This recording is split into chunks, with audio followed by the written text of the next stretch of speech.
Anticipation was filling the Bronx air as the Boston Red Sox and the New York Yankees got set to play postseason baseball for the very first time. Probably the sports world's most ancient and storied rivalry. But when El Duque got this thing kicking, the history lesson had ended just as Nomar got extended. Nomar Garciaparra just saved 2 runs. Pitching and defense and pitching drove this classic into the New York night. The Sox struck early, but the Bombers' Brogus responded in his typical postseason fashion. Back is O'Leary at the wall. Goodbye. But Boston's bullpen held tight until the 7th. Throw by Nixon to the plate. Of course, this classic was something extra special, and irony would rule this night when Bernie stepped in the 10th frame. Can the Sox surge after last night's heartbreaker and slay the Giants of Gotham? Stay tuned for number 2 between the Boston Red Sox and the New York Yankees on Fox.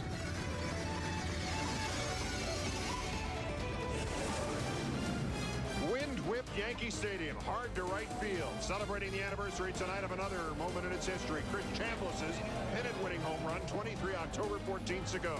Celebrating in the cold. The fans who were dampened by a warm, almost summer rain last night will have to provide their own heat this evening. Temps in the 40s, an unpredictable and gusty wind for the second showdown between these arch rivals, the Boston Red Sox and the New York Yankees.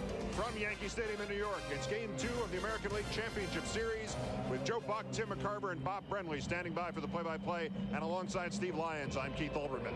Last night was the entire history of these teams, of this rivalry in microcosm. The Red Sox suffering the law's delay, another bad call by an ump.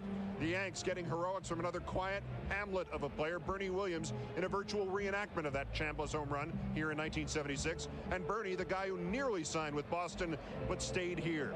Steve, Game 1 in short was history for the fan in a hurry. Well, it really was tough because the Red Sox had a chance to take this Yankees and the Yankee crowd right out of it early by jumping on them, but they didn't jump on them hard enough. This Yankee team has so much confidence that if you don't jump on them and stay on them, they know that they can come back and beat you because they've got somebody in their bullpen that can keep them in the game while they beat yours. Now the Red Sox have to worry if the curse is still alive. They're trying to reverse that curse, but this play in the bottom of the 7th, a clear throw to the plate by Trot Nixon. Watch it in replay. Jason Varitek has a nice easy hop. He takes his eye off the ball, doesn't make the play. That's the tying run. Scotty Brosius scores. Now the turning point for the Yanks may have been when they were trying to turn a double play. The throw from Brosius to Knobloch. You see Rick Reed, the umpire, right there in perfect position, but he can only see the back of Knobloch's glove. He thinks he catches the ball here and loses it on the transfer. Fact is, he never caught it, and Rick Reed then admitted that he didn't make the right call. Then Bernie Williams in the bottom of the 10th, a guy who almost signed with the Red Sox, re-signed with the Yankees. You do not want to toy with Bernie Williams in there with an 87-mile-an-hour fastball.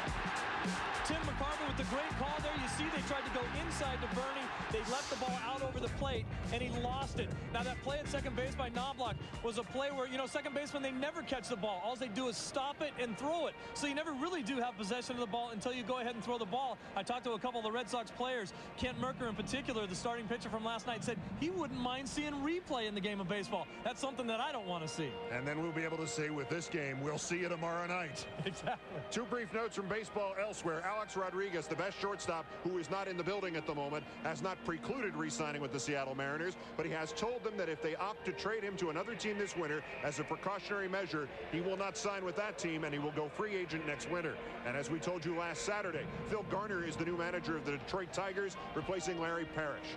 Tonight's starting pitchers, the definition of the comeback kids. One had rotator cuff surgery a year ago. His team of 10 seasons thought he was finished. The other once nearly lost his pitching arm to an aneurysm and lived to be perfect earlier this season. Ramon Martinez and David Cohn after this.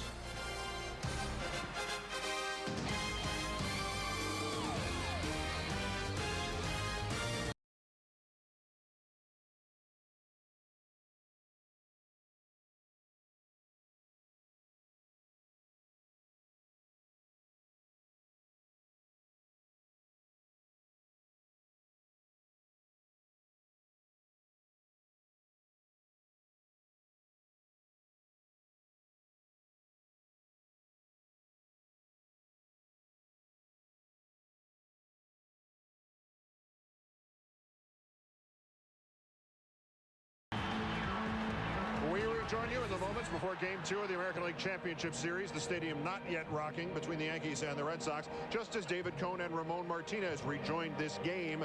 Time it was when Ramon was the Martinez. He struck out 18 men in one game with the Dodgers. He threw a no-hitter, and he had this kid brother named Pedro, who was also a pitcher. Then came Pedro's success and Ramon's torn rotator cuff, which so scared Los Angeles that they did not re-sign him last winter. He went where his brother was. He took a minor league deal with Boston, and he healed. Tonight he hopes to heal battered Red Sox hopes in what will be just his 6th start in their uniform. When the one pitches, whether it be Ramon or Pedro, it's like having two guys out there. When Ramon pitches, Pedro will be his pitching coach. And then when Pedro pitches, Ramon's the pitching coach.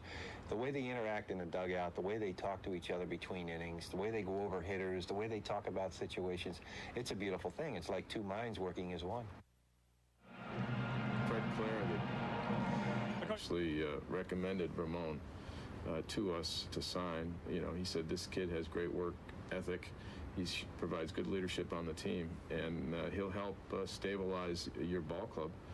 And he's a good influence on his younger brother Pedro. So, you know, all those traits made Ramon attractive to us. We needed to chat with Pedro to see how he felt about playing with his brother. But, you know, he was real positive about being joined on the same pitching staff again with his brother.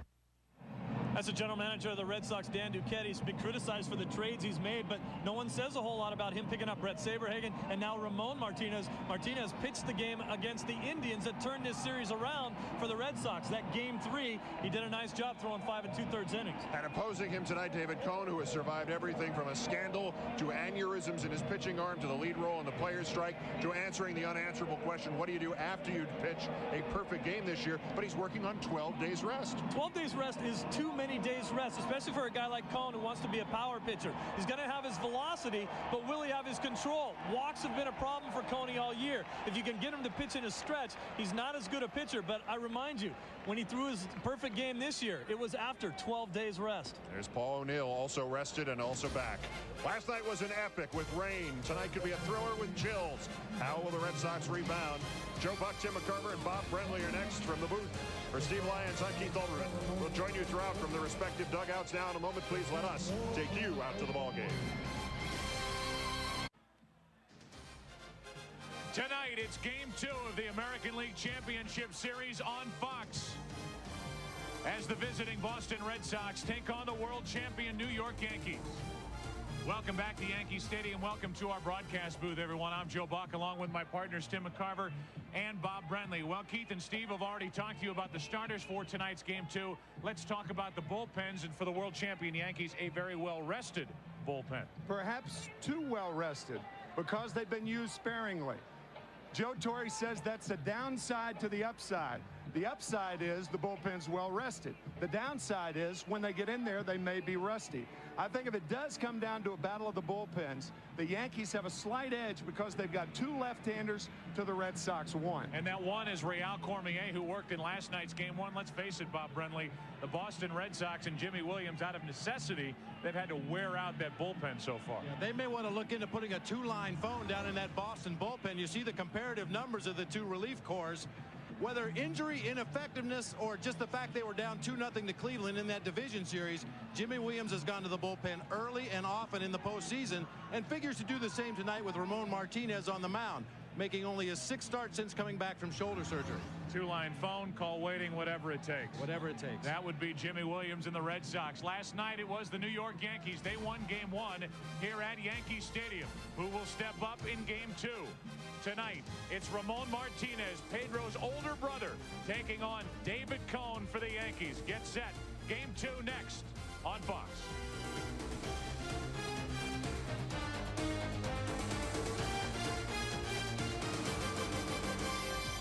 The American League Championship Series on Fox is brought to you by Infiniti, makers of the all-new i30 Performance Luxury Sedan. It's all the best thinking. By MasterCard. MasterCard, proud sponsor of Major League Baseball and fan of the great American pastime. By Gillette Mach 3, the first triple blade razor. And by Merrill Lynch. Succeed on your own terms with Merrill Lynch Unlimited Advantage. Well, we welcome you back to Yankee Stadium, down below where it is a colder night. We give you a live shot of David Cone, and tonight he will work against a Boston Red Sox lineup that looks like this, brought to you by Budweiser. Jose Offerman will lead off at second base. John Valentin batting second and third. Brian Daubach again the DH. This is the same lineup they have used for 3 consecutive games, with Garcia Parra at short. Troy O'Leary's in left field with Mike Stanley at first. Jason Varitek catching. Darren Lewis is hitting 8th and batting 9th in right field, the rookie Trot Nixon. 2 changes for the Yankees defensively in left field and behind the plate. Ricky Leday in left, Bernie Williams in center, Paul O'Neill in right field, Scott Brocious, one of the heroes last night, Derek Jeter, Chuck Knobloch, and Tino Martinez at first. You have a change, as we said, Joe Girardi behind the plate, and he'll catch David Cone. David Cone continues to take his warm-up pitches here before the start of Game 2 of this ALCS. You see his numbers on the season. Of course, the perfect game back on July 18th against the Expos. The numbers since the perfect game, not very David Cone-like. A 2-5 record with an ERA of just under 5. Outstanding career postseason numbers, however, for David Cone in 16 starts. Cone, a bit like Orlando Hernandez of last night. He must throw the fastball and avoid the temptation to drop down too much. He falls in love with that sometimes. Expect a lot of base runners. He's much like a football team that allows the defenses that allow a team to run from the 20 to the 20. But it's tough getting across the plate against him. Buried arm angles like El Duque. We remind you, as always, the broadcast also available in Spanish by utilizing the SAP button on your television. And this place is ready to enjoy Game 2 of the American League Championship Series. Joe Torre and the New York Yankees have won 11 consecutive postseason games, while the Boston Red Sox have lost 9 consecutive ALCS games. And we will, as we look at Jimmy Williams, tell you who the umpires are tonight. Dan Morrison is behind the plate, joined by Rick Reed, who was the center of controversy in last night's 10th inning. He's at first, Al Clark at second, Dale Scott at third, Tim Toshida's in left, and Tim McClellan, who worked the plate last night, is down the right field line. Rick Reed, who blew the call at second base. Offerman walks in. It was Offerman sliding in, called out by Rick Reed, and I was impressed, and I enjoyed reading what Rick Reed said after the fact, where he said, as an umpire, it's my job to get it right. I didn't get it right. So he admits that he blew the call. It is very, very, very small consolation to the Red Sox and their fans, but he admitted that he got the call wrong, and it was a major mistake. As moments later, it was Bernie Williams leading off in the bottom of the 10th. He won it with a home run. First pitch to Offerman misses, and we let you listen into roll call as they will get these Yankee fielders' attention, and they chant the name until that fielder acknowledges that they're calling for him. Ricky Leday in left. 2 balls, no strikes on Offerman. Now 2-1. O'Neill just acknowledged, and now they get a little louder as they work the infield.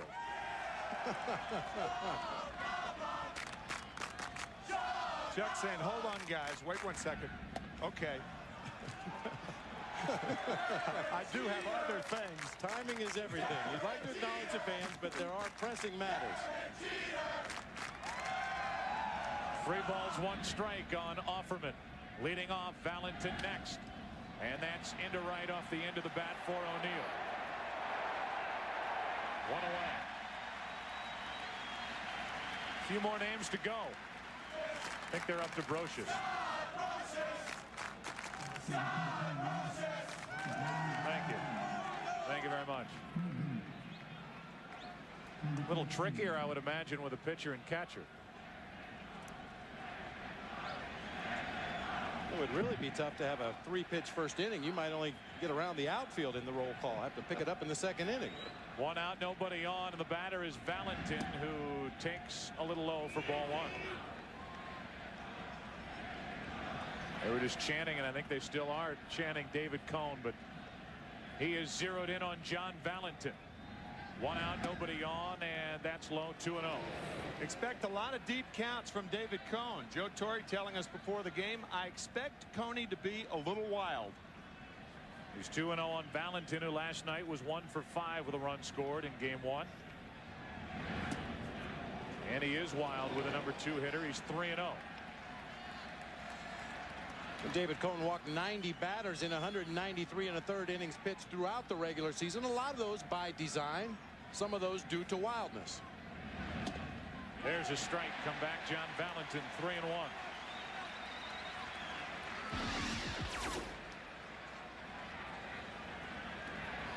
Right at the knees. And on 3-1, Valentin takes down and in for a 1-out walk. So you say expect a lot of base runners. Last night the Red Sox put the first 3 on, ended up with 2 runs scoring in the first inning. They got 1 in the second and then didn't score the rest of the night. Eventually lost 4-3. And now with 1 on 1 out, here's Brian Daubach. Daubach, he hit last night in 5 at bats. He drove home a run. Remember in last night's game, the Red Sox came out swinging. They're going to have to be a little more selective with David Cone. Daubach into left field, pretty well hit. Ledet back in front of the track, 2 out.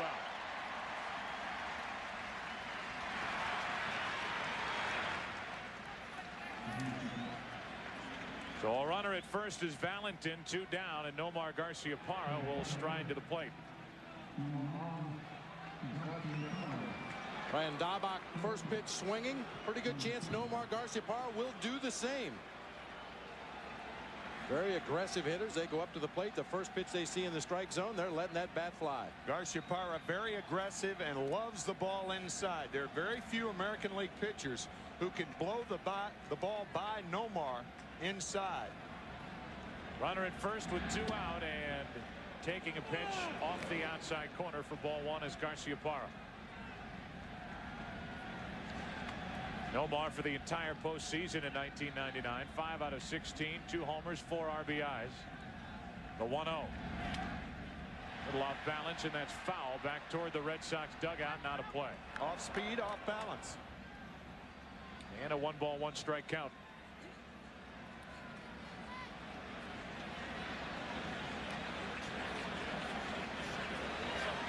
Nomar Garciaparra. Orlando El Duque Hernandez on your left. El Duque pitched well last night. Struggled early, settled down, and gave the Yankees 8 strong innings in the end. 1-ball, 1-strike, and then strike 2. Big rip by Garciaparra. And a little shake of the right wrist there after trying to extend on that breaking ball that was down and away from him. Still suffering some of the ill effects from getting beamed back on September 25th on that right wrist.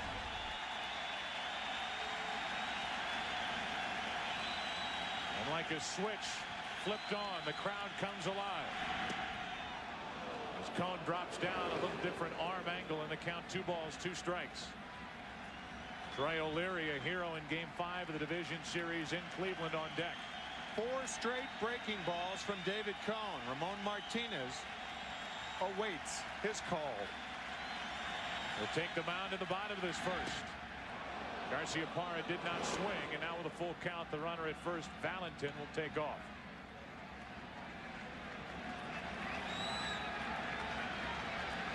The matchup tonight.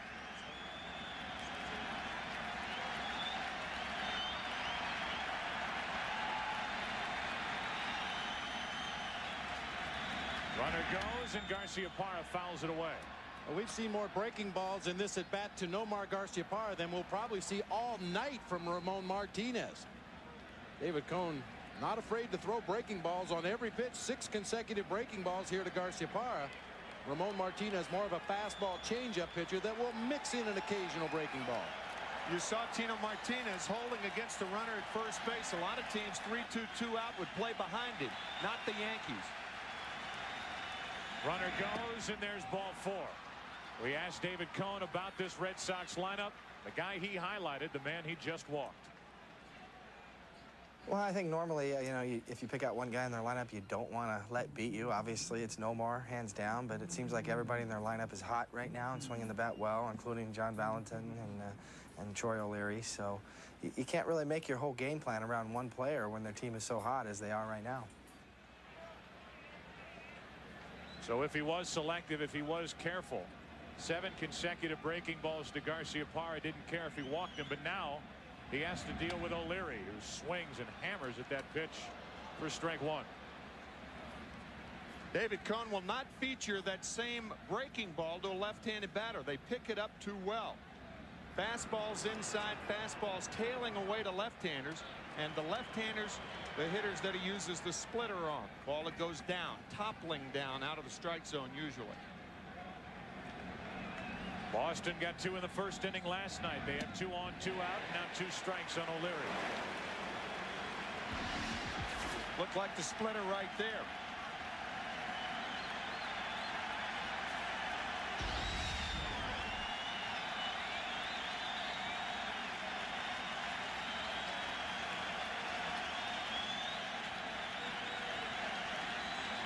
Two on, 2 out.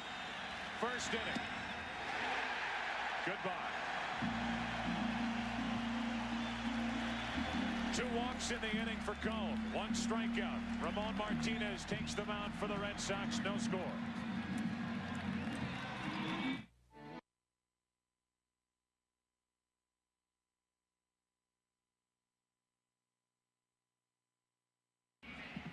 Bottom of the first inning here at Yankee Stadium, and Ramon Martinez goes to work. Take a look at the Budweiser starting lineup for the Yankees. They lead off with Chuck Knobloch at second base. Derek Jeter batting second at short. Paul O'Neill back in there again tonight, hitting third in right field. Bernie Williams, one of the heroes last night for the Yankees, cleans up. Then Tino Martinez at first. The DH tonight, Darryl Strawberry.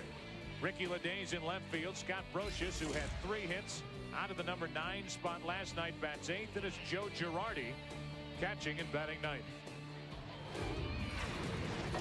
Take a look at the defense behind Ramon Martinez. The same 9 that were out there last night. Troy O'Leary, Darren Lewis, Trot Nixon across the outfield. Valentin, Garciaparra, Offerman, Stanley in the infield. Veritek catching Ramon Martinez. Nomar made a couple errors in the ball game last night. Also made a couple of tremendous defensive plays. His plus minus, I think, was still up. He was still on the plus side. Ramon Martinez did not pitch in the big leagues from June of '98 until September 2nd of this year. One of only 4 pitchers to pitch their first game in September and then start a game in the postseason. But look at that career average, 125 and 78. This guy was a big winner for the Dodgers. As Keith Olbermann said, a 20-game winner in 1990. He also struck out 18 in a game in '91.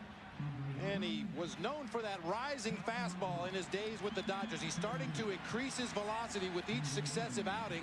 He hit 93 on the gun a couple times in Game 3 against Cleveland. Tremendous straight changeup that runs in the family. And as I mentioned, just mixes in enough breaking balls to keep the opposing hitters honest. Chuck Knobloch will walk in and lead it off with Jeter and O'Neill to follow. No score in the bottom of the first inning after the Red Sox stranded 2. Knobloch, who last night was 1 out of 3, takes a ball low. And Martinez did not allow a base runner in Game 3 of that division series until the 4th inning. A leadoff walk to Jose Offerman. He was very strong early. Fastballs and changeups. Little tailing action on that fastball that hits the outside corner. 1 ball, 1 strike. That is not the type of fastball, as you see Derek Jeter on deck. That's not the type fastball he threw with the Dodgers. That's a 2-seam fastball, the ones he's thrown to Knobloch thus far. On 1-1, Knobloch took another tailing fastball for a strike, and he's in the hole 1-2. And it should be pointed out also in Game 3 that Ramon Martinez almost exclusively worked the outside part of the plate. He did not even come inside very often for effect. He has Knobloch set up. 1 ball, 2 strikes.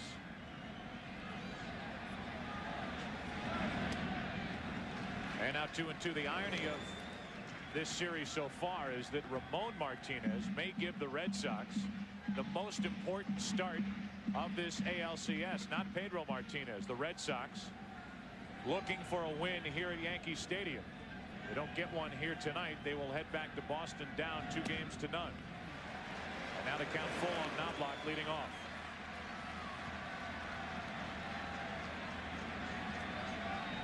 Talked about the 4 starts late.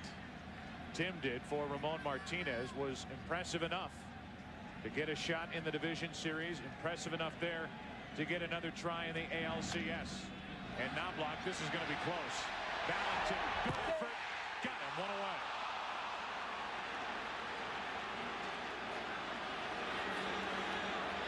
Terrific play by John Valentin. Watch the transfer from the glove to the hand. One motion, strong throw. Nice play.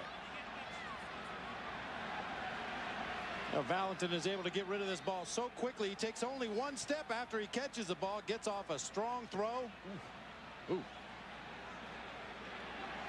Controversy will follow those umpires around the field. Well, that last angle looked like Knobloch may have been safe, and Joe Torre went out to argue with, well, Rick Reed.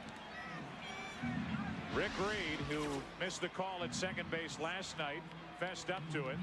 We get another look at this play. Oh, looks safe there. Yep. Jose Cardinal, the first base coach for the Yankees, certainly thought so. Of course, he does that on every play at first base. So one away, base is empty, and Derek Jeter stands in with O'Neill next.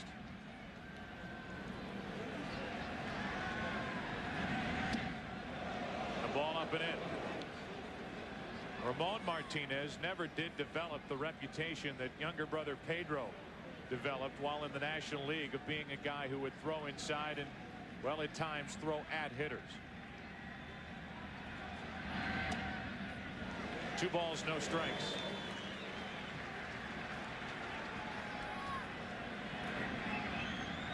When Pedro came in the game on Monday night in Cleveland, Ramon was his pitching coach. Joe Kerrigan stepped aside and let Ramon handle Pedro. 2 balls, no strikes, and there's a strike from Ramon. 2-1. All in the family.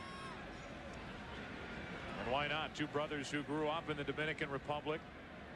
The younger brother Pedro grew up idolizing Ramon, followed Ramon into the Dodger organization. It is a very close family, very close brothers, and as you heard Dan Duquette say in the pregame show, they first asked Pedro Martinez his opinions as to whether they should add Ramon Martinez, if it would make him feel funny, if he wanted him on the team. He did, and it's worked out well. 3 balls and a strike, and now a full count on Derek Jeter.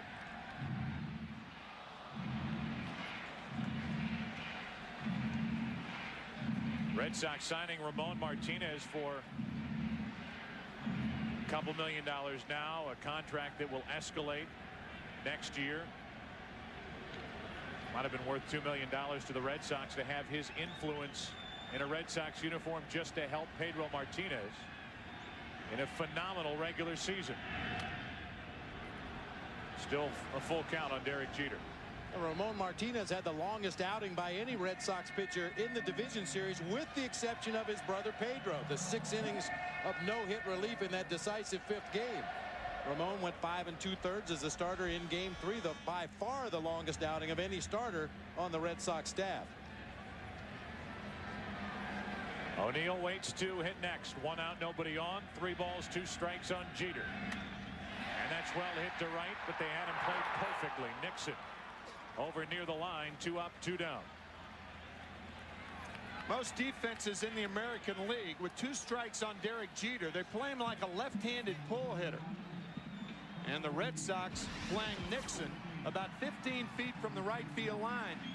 And this fastball sliced down the line, and Nixon with a relatively easy chance. What a night last night, guys, for Trot Nixon. That's a considerably easier chance than he had in the ball game last night. Boy, a scary moment for Nixon as he goes headlong into that wall over there down the right field line. And a pop-up, he comes in, takes his eye off the ball, sticks his glove out, and Merry Christmas. To say nothing of the throw he made to the plate. When Brocious came around to score what was the tying run in the 7th inning on a hit by Jeter, a perfect throw. where his body was literally parallel to the ground when he let it go and tumbled. But Varitek couldn't handle it. Tie game at that point. Eventually a Yankee victory. 1 ball, no strikes on O'Neill. 1-1. Back to that throw in the 7th. A maximum effort throw from Trot Nixon. He gets horizontal after releasing that ball toward home plate.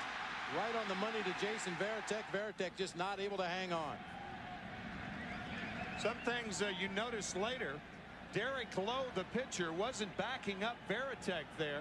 He was serving as a cutoff man and out of position. 2 balls and a strike now on O'Neill. Pitcher with a runner on at second base. You get a hit to the outfield. You got to back up the catcher. Derek Lowe with a brain lock there and did not back up Varitek. Could have allowed Jeter to go to second. 2 out, nobody on. O'Neill took it high. 3 balls and a strike. Maybe even third, given the amount of territory behind home plate to the backstop here at Yankee Stadium, and Derek Jeter being the heads-up runner that he is. Varitek was laying on his back at home plate at the time. If that ball would have gotten through his legs and gone all the way to the backstop, Jeter may have ended up on third base. Base is empty with 2 out. The 3-1 to O'Neill. Full count again.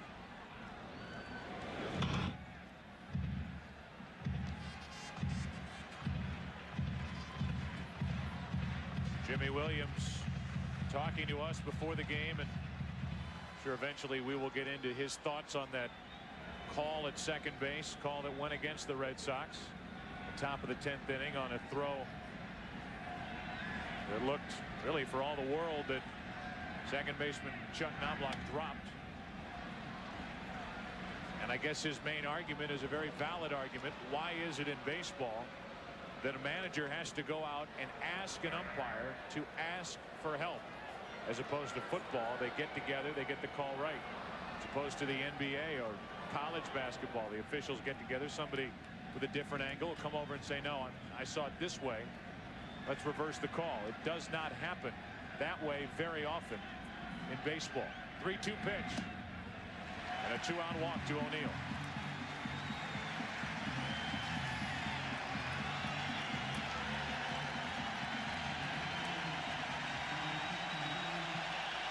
And now with 1 on, 2 out, Bernie Williams, last night's hero in the 10th, stands in.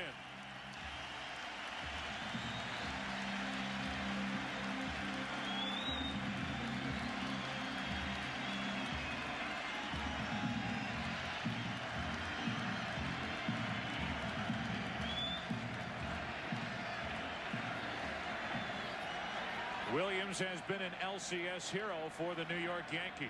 1996 ALCS MVP. A homer in game 1 to win it against the Orioles. He homered last night to win game 1 against the Red Sox and Rod Beck. Bernie Williams, the only player in postseason history to hit 2 walk-off home runs. Game ends. There have been 24 walk-off home runs hit in postseason play, and Bernie with 2 of them. That's popped into right field. Williams got under it, and Nixon waits. Drifted at the track to put it away. Big swing by Williams, but he popped it up. A 2-out walk. Ramon Martinez gets around it. And after 1 inning in game number 2, no score.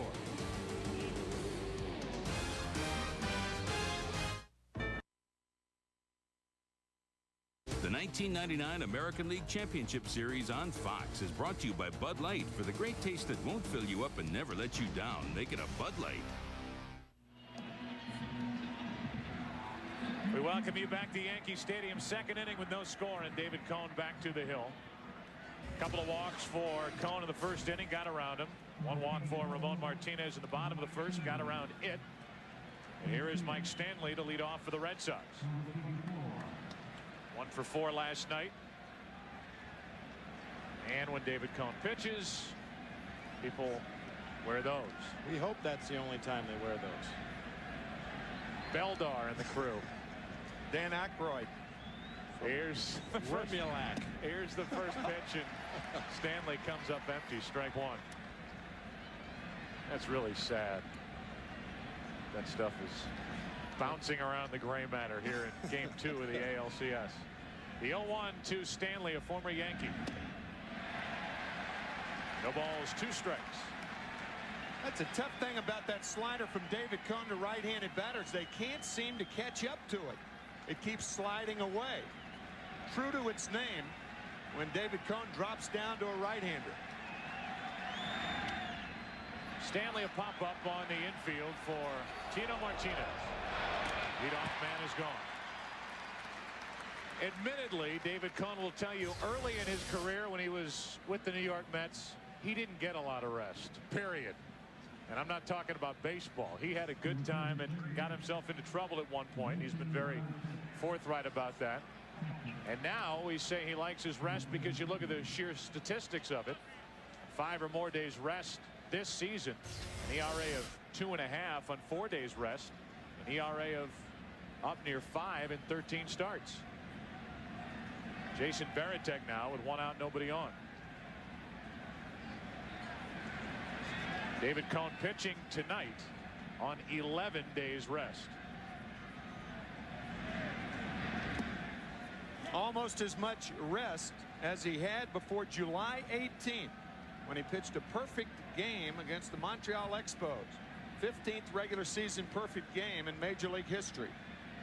What a day that was. Yogi Berra Day. Don Larson, who pitched the only perfect game in postseason play back in 1956 for the Yankees, was present that day. Unbelievable. Varitek takes a strike and it's 2-1.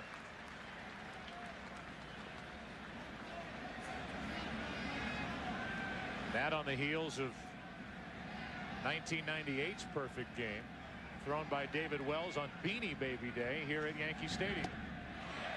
Varitek 2-2, and I say that not to be funny. I think it's an interesting point to bring up because it was Beanie Baby Day. So many kids were here at the ballpark. Yeah. And they took away memories for a lifetime watching a perfect game here at Yankee Stadium. Varitek calls one into right field. Well hit at the wall. It is back into the field of play. Varitek will round second, head for third, and he's standing there with only 1 out. Now, did that hit the railing? We saw a ball hit by Travis Fryman in Cleveland that hit the top of the padding, came up, hit the railing, and came back. It was initially called a double.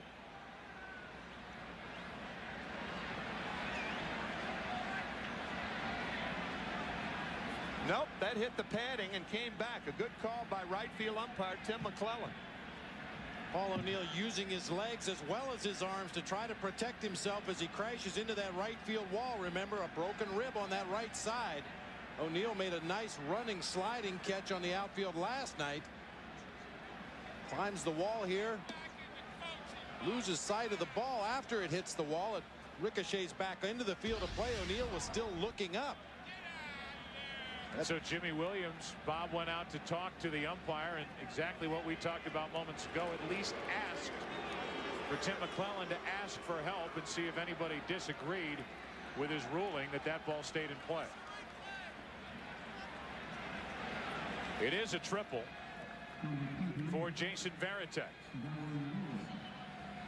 And Darren Lewis has a chance to put the Red Sox out in front. The infield will creep in for the play at the plate. Runner at third, 1 out, no score here in the second inning. Darren Lewis, an excellent bunter, so the squeeze is in order, even though it's the second inning.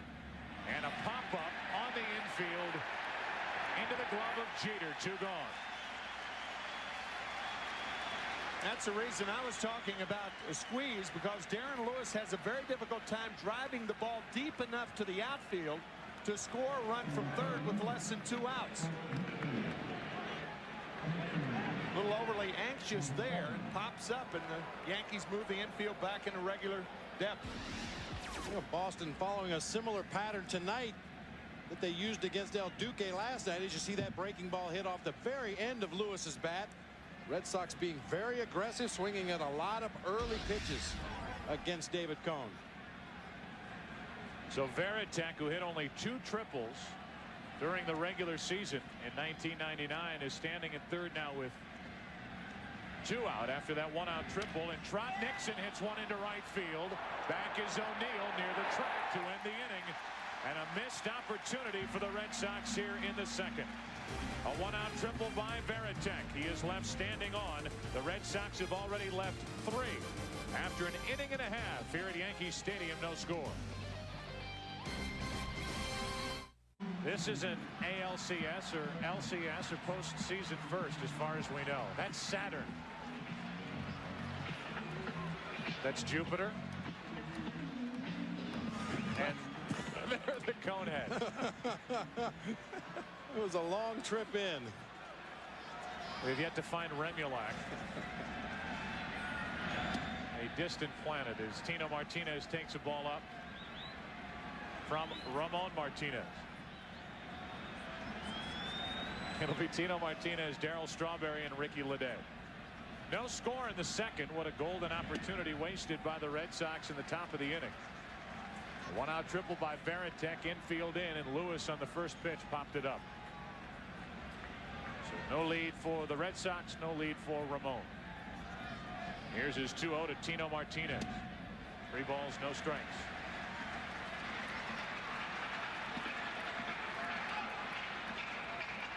Joe Torre will allow Tino Martinez to swing on a 3-0 count. Paul O'Neill doesn't like to do it, but Tino Martinez does. There is that 3-0 pitch, and there is the swing. It's a ground ball to first, picked up easily by Stanley, 1 away. So swinging on 3-0 and a roller over to first for the first out of the second. If you're swinging 3-0, you don't want the ball to be outside. Every hitter hits out of an imaginary box, and with the count 3-0, you have to make sure that imaginary box is smaller. If you're a low ball hitter, make the ball be down and in, something to yank. And now Darryl Strawberry, who is playing in his 4th league championship series and who has 6 LCS home runs, bats with 1 out, nobody on.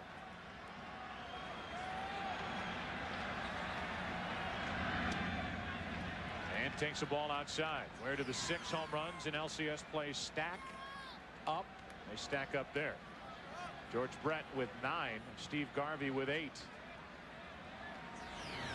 And then it's Darryl Strawberry, Reggie Jackson, Jim Thome, and Manny Ramirez, all with 6.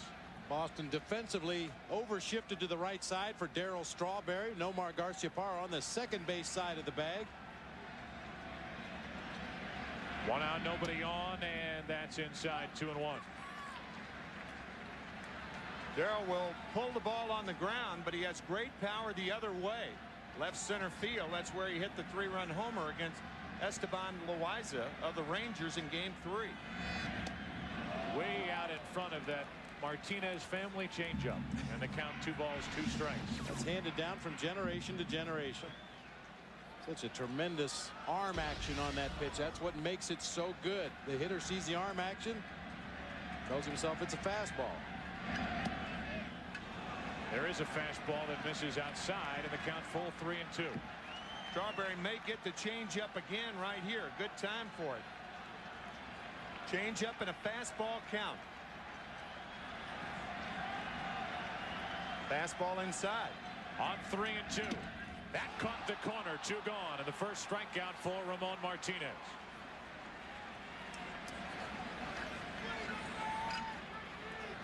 So with younger brother Pedro bundled up over in the dugout, here's what big brother does with another tailing pitch to a left-handed batter. Well, I know I'm surprised, and I'm certain the Yankee hitters are surprised how many times Ramon Martinez has gone inside, especially on the left-handed hitters in the Yankee lineup. In this ballpark.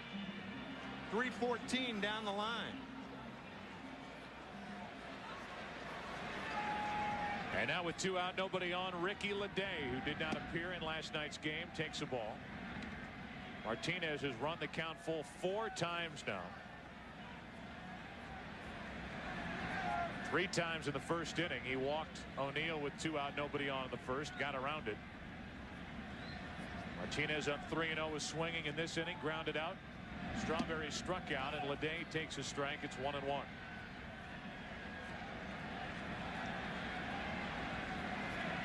Ricky Ledet, who came on in the second half of the season, ended up with a .276 average, 9 home runs.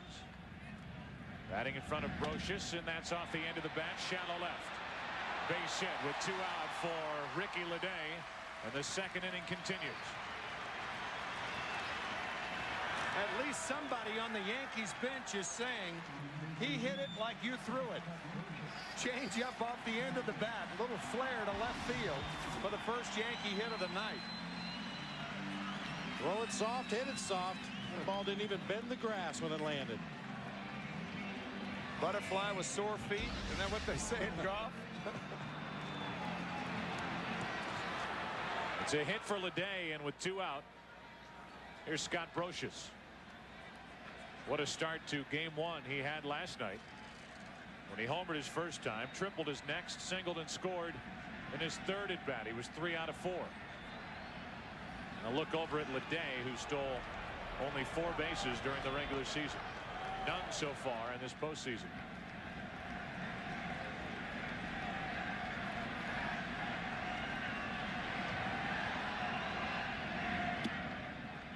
Ball 1. 2 predominantly high ball hitters in the Yankee lineup. One is Chuck Knobloch. The other is Scott Brocious. A changeup last night in that area right there. But pitchers, for the most part, try to keep the ball down against Scott.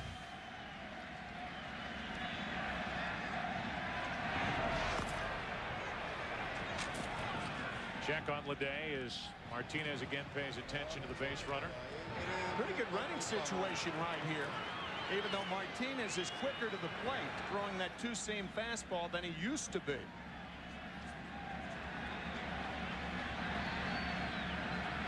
There goes Leday. Pitch outside. Veritek's throw. Got it. Ricky Leday is caught stealing to end the 2nd inning. Leday, a 2-out hit thrown out by Varitek. No score after 2. Game 2 back after this from your local Fox station. From just below Saturn, just above Yankee Stadium, it's the Bud 1 Airship. Made with the freshest all-natural ingredients for brewery fresh taste. Budweiser, the official beer of Major League Baseball and the American League Championship Series. One of the advantages of straddling the bag when a middle infielder is making a tag on a base runner is that the runner is screened from the umpire and the tag. You can see the umpire on the other side. Now, Ricky Leday was out, but it was a very, very close play and a nice straddling of the bag by Jose Offerman. And here is Offerman leading off. And a ground ball up the middle is a base hit. Offerman on to start the inning.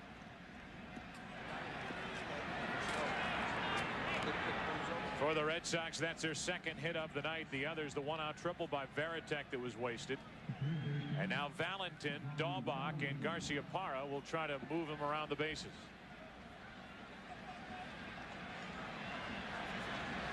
Valentin is so far 1 out of 5 in this ALCS. Threw a walk his first time up.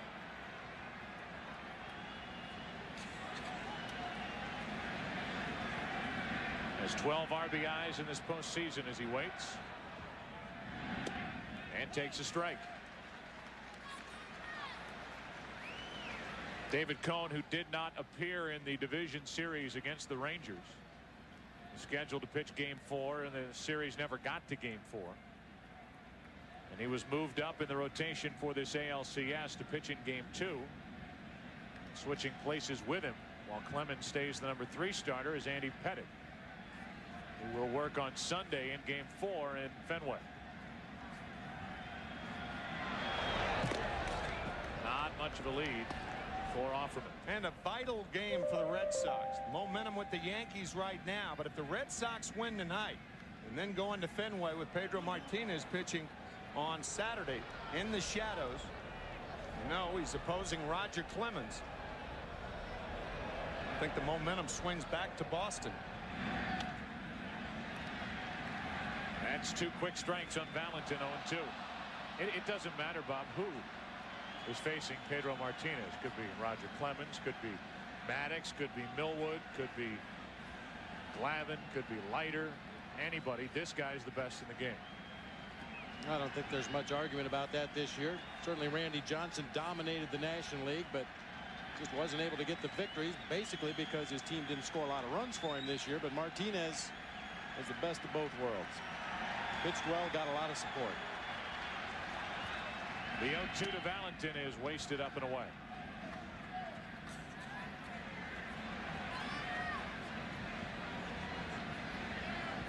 Joe Torre, who has 400 victories in his first 4 seasons as the manager of the Yankees.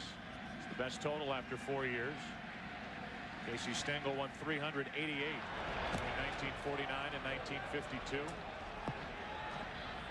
These Yankees, who have won 2 of the last 3 World Series, trying to get back to the Fall Classic to face either the Mets or the Braves.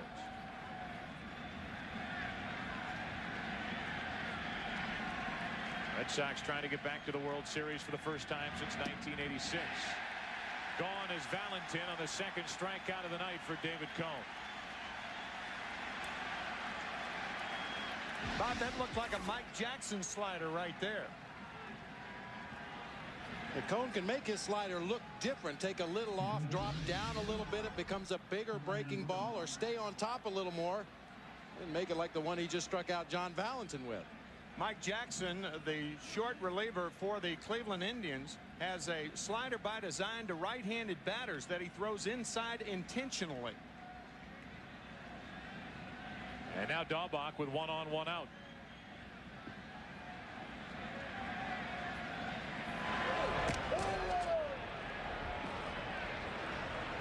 Just hate to see guys leading off of first base with their hands on their legs. That's the worst running position from which to start, whether you're stealing a base or not stealing a base. Reason is, before you have to run, you have to take your hands off your knees.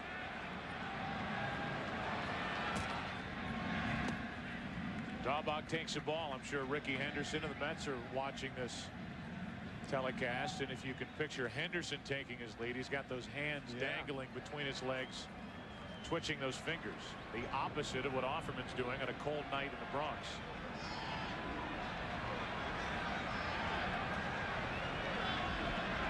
One ball, no strikes on the hitter Daubach. Garciaparra next, and that's strike 1.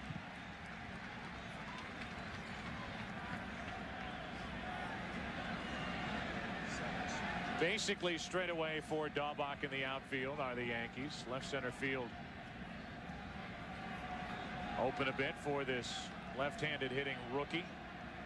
Hit 21 home runs during the regular season. He's had a rough postseason. 5 out of 21 with 8 strikeouts.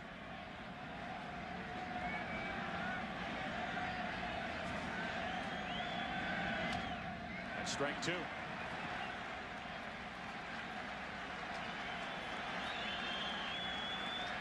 I guess if you're Jimmy Williams, you don't mess around with the lineup or the hitting order when your offense does what it did the last 3 games in the division series against Cleveland. But this has been the Red Sox lineup.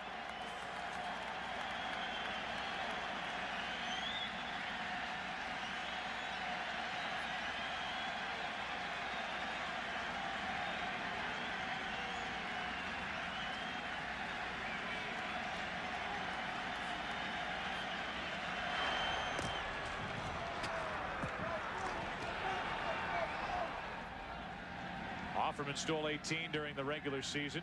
None so far in the postseason, and at this point doesn't look like he's going to run. 1 on 1 out, 1 ball 2 strikes on Daubach.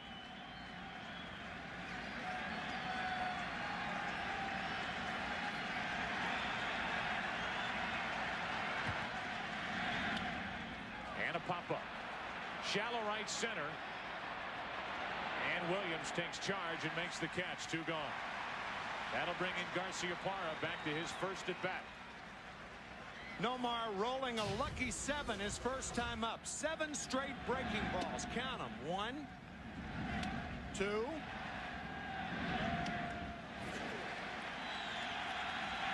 We're up to 4.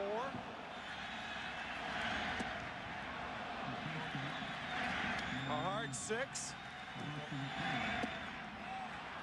David Cone crapped out on that one. So now I guess number 8 coming to Garciaparra. You go up there expecting the breaking ball. Sure. Got it. Ground ball through the left side and a base hit into left. So a leadoff hit by Offerman. Now a 2-out single by Garciaparra. 2 on, 2 out. Real hanger here. All those breaking balls in that sequence were down low and away from Garciaparra. That one you can see up and over the plate. The big swing. A lot of topspin on that ground ball. Gets it by Brocious and on into left field for a base hit. So another scoring opportunity for the Red Sox, who have already left 3. Runners on at first and second. No score here in the 3rd inning. Troy O'Leary, who struck out his first time, digs in.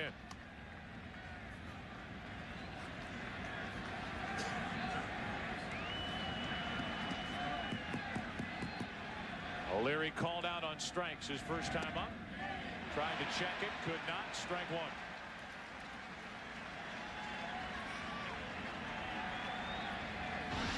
Second time through the order, David Cone taking advantage of the aggressiveness of the Red Sox hitters. Starts O'Leary out with a split finger in the dirt, gets the check swing and miss.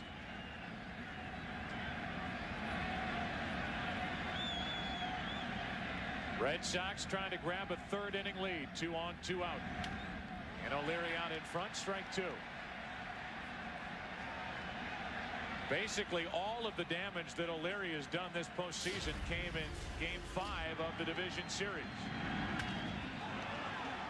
He hit the grand slam against Nagy.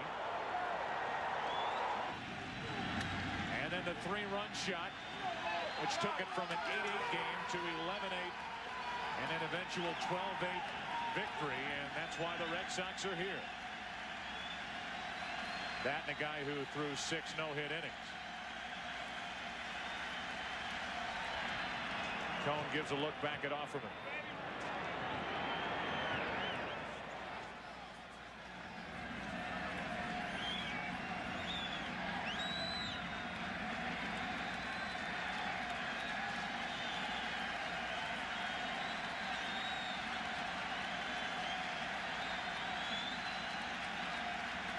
The 0-2.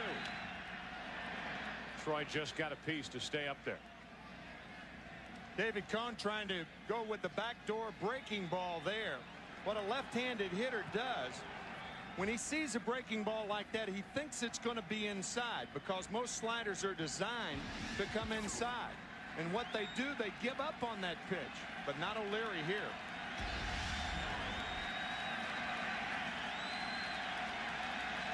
Again, the 0-2. A ball from David Cone.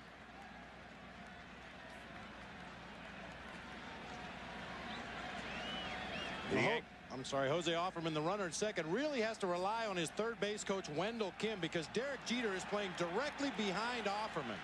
Knobloch way over in the hole between first and second. Of course, Offerman cannot see the shortstop behind him, has to rely on that third base coach to let him know when Jeter breaks in behind. A visit to the mound from Girardi. And this has been a good combination for David Cone. The hookup with Girardi behind the plate, as opposed to Jorge Posada. Cone 29-12 when Girardi catches him. 3-4 this season when Posada caught him. O'Leary grounds it foul past first. And it stays 1-2. O'Leary very quick on the inside part of the plate with 2 strikes. That ball just does bounce foul down that right field line.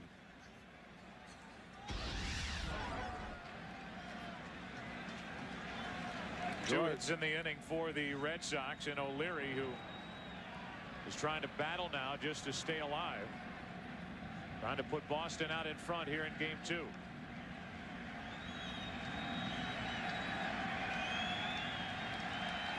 Keep that backdoor breaking ball in mind.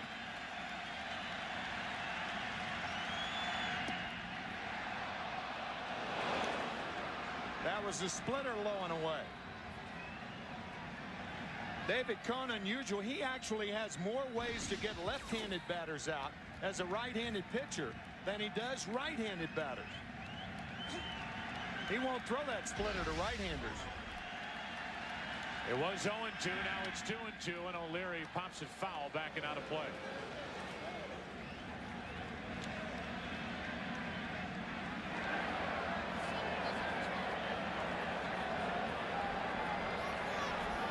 Joe Torre with one of the few big game pitchers left in the game today. Out on the mound for the Yankees. David Cone with a crucial victory in Game 3 in the 1996 World Series down in Atlanta.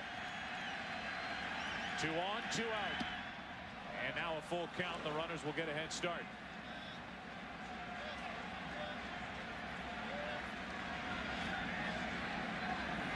David Cone up to 49 pitches in this ball game.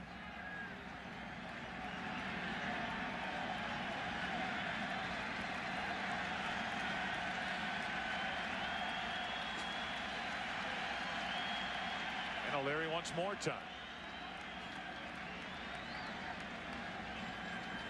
Runners on at first and second, 3-2 and 2 outs. The trail runner, Garciaparra, becomes very important.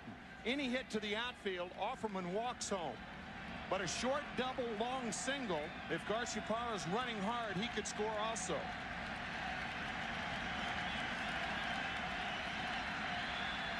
Runners go. O'Leary strikes out.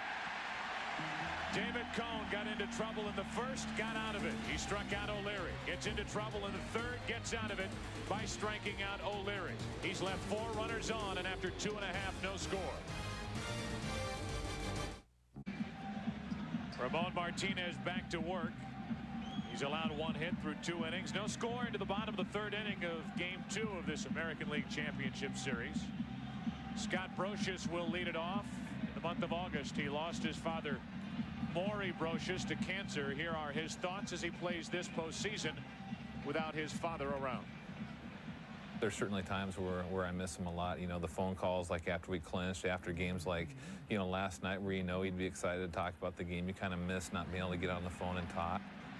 There's no doubt that his father Maury would have been excited and proud of what Scott did last night. 3 hits in his first 3 at-bats, including a home run, a triple, a single, and he leads it off at the plate when Leday was out stealing. To end the second, and the first pitch is a ball from Ramon Martinez. First breaking ball thrown by Ramon Martinez tonight. Little wrinkle at the end, a slider. There's a strike, and it's 1-1.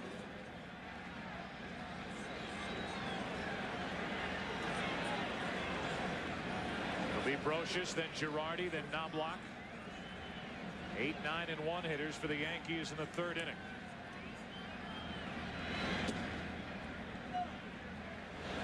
We mentioned Ramon Martinez coming back from right shoulder surgery, and many times that surgery will not only alter a pitcher's style but his mechanics on the mound as well. A lot of people in the National League in Ramon's days with the Dodgers felt he was an injury waiting to happen. 2 balls, 2 strikes. An injury finally did happen. He ended up having shoulder surgery.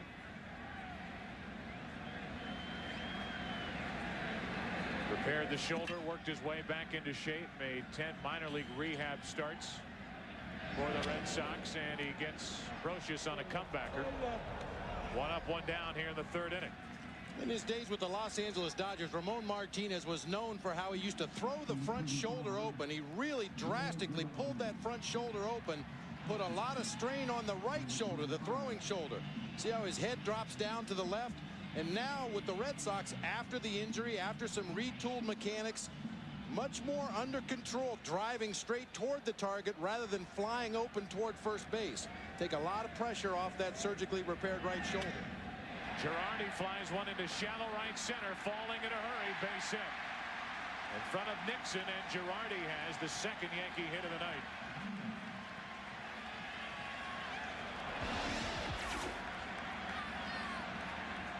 Both of the hits the Yankees have off Ramon Martinez have been flares. One by Ricky Leday off the end of the bat. This one by Joe Girardi off the end of the bat. Scott Nixon, realizing that he had help behind him, could afford to try to make the shoestring catch, knowing that Darren Lewis was backing him up. And now 1 on 1 out, back to the top of the order, and Chuck Knobloch, who grounded out to third on a mildly disputed call at first. So 0 for 1. And now 3 out of 16 in this postseason. A little high from Martinez. Surgery for Ramon finally did happen on June 30th of 1998.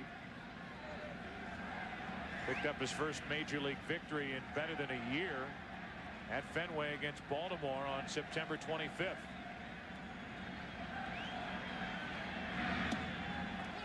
One ball, one strike.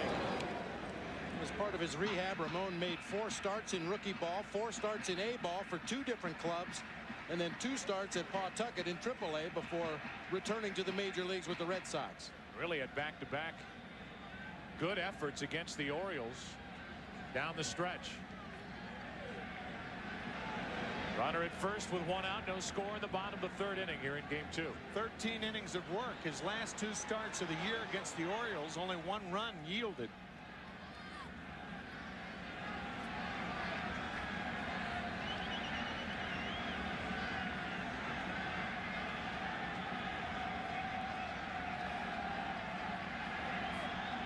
Knobloch ready, so is Martinez. He checks on Girardi, who attempted 4 steals during the regular season, just trying to keep him close. Hit and run situation here with Knobloch. Possibility. When Martinez was in the National League, you wouldn't even think about it. He threw too many fly balls. Now, however, more ground balls.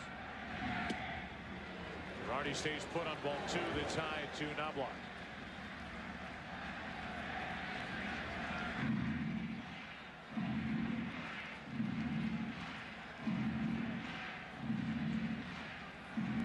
Joe Kerrigan, the Red Sox pitching coach on the right, actually hired by Boston before they hired their manager, Jimmy Williams. Outfield swung around way to the right for the right-handed hitting Knobloch as he pops it up. Stanley, the first baseman, in fair territory, makes the catch. 2 out. You talked, Tim, last night about Knobloch and that back shoulder dropping. It did just there, and Knobloch is now 3 out of 17 in this postseason. Here's what Joe is talking about. Watch the back shoulder. When that back shoulder drops down, then you can't help but get under the ball, and that's what Chuck did. Hits that little pop fly toward the right side. There's so little margin for error when a hitter does that with the shoulder. You can catch an occasional pitch right on the button and hit those tape measure home runs, but that's certainly a rarity. About the only ball you can handle when that shoulder drops like that is that ball down and in, occasionally. Now Jeter, who can handle just about anything thrown his way, takes a pitch low and away for ball 1. Derek lined out to right his first time up. Led the American League, led really the major leagues with 219 hits this year. Rookie of the Year in '96. 2-time All-Star. 2-time World Series champion. '96 and '98. A young man who has handled the spotlight and the pressure of playing shortstop for the Yankees extraordinarily well. Jam there. Good pitch from Martinez. 1 ball, 1 strike. Ramon Martinez creeping up on that 50-pitch mark. He threw 100 pitches in game 3 of the division series. 3 other starts since coming back from the surgery. He's been in the mid-90s in pitch count. Joe Kerrigan, the pitching coach for the Red Sox, definitely will keep an eye on that pitch count, although Jimmy Williams told us no limitations on Ramon tonight. He'll go as long as he can in this ballgame. Runner at first, 2 out, and there's a base hit into right by Jeter. Nixon gets to it quickly, and Girardi has to stop at second. 2 on, 2 out. That's his swing, and that's why his first time up, Nixon was tucked into that right field corner, and he goes the opposite way here. Saw the swing by Knobloch when he popped to first, where you could see Derek Jeter driving those shoulders toward right field. That front shoulder is the key for almost every hitter. You drive it right back through the originator, right back through the pitcher. You're in a good position to hit. That's why Jeter is so adept at hitting the ball the other way. It's so tough to defend against. Yeah, the guy can hit the ball from foul line to foul line. You can't cheat any one way. We've seen a shift used a couple times in this game already. The guy like Jeter, it's almost like you need 4 outfielders. O'Neill now with a chance to put New York out in front. No score in the 3rd inning. 2 on, 2 out. And a ball outside.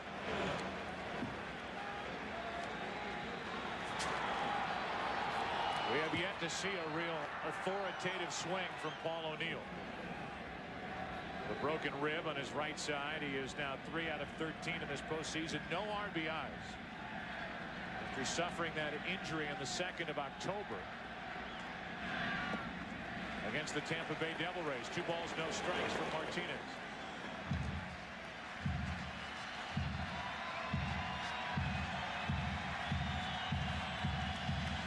Hey, you've got Bernie Williams on deck. 2-0 to Paul O'Neill. If you're Ramon Martinez, you'd rather challenge O'Neill and toy with him and then get Bernie Williams, the Yankees' hottest hitter, up there with the bases loaded.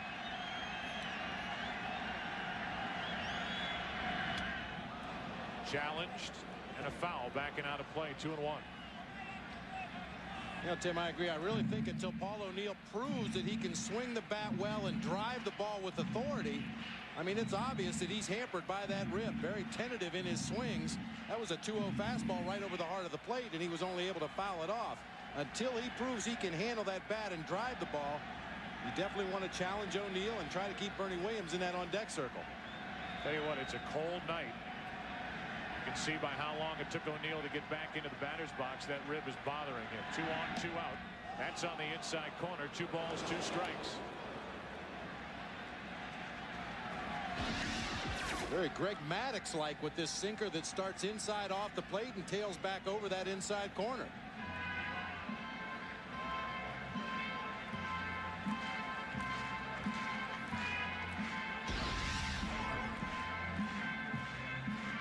Well, Martinez and his catcher Varitek talk it over, and that guy does that. O'Neill stands at the plate.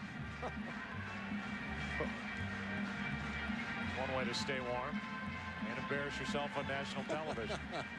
51 degrees here at Yankee Stadium. Humidity 38%.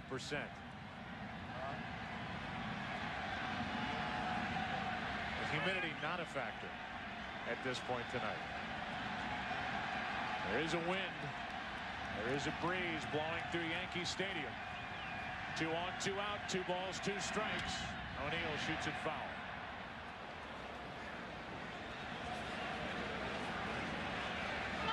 You can see Paul shaking his head after yet another futile swing, fouling a ball off to the left.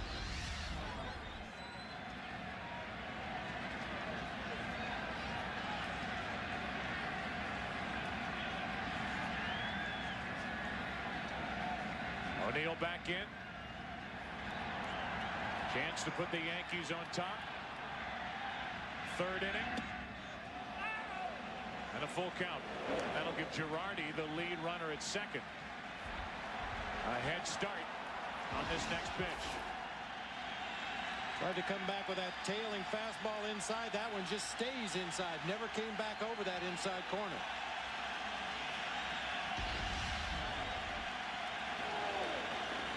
Pedro wanted that pitch called a strike more than Ramon. And now with 2 on, 2 out, runners go. And O'Neill squirts it foul.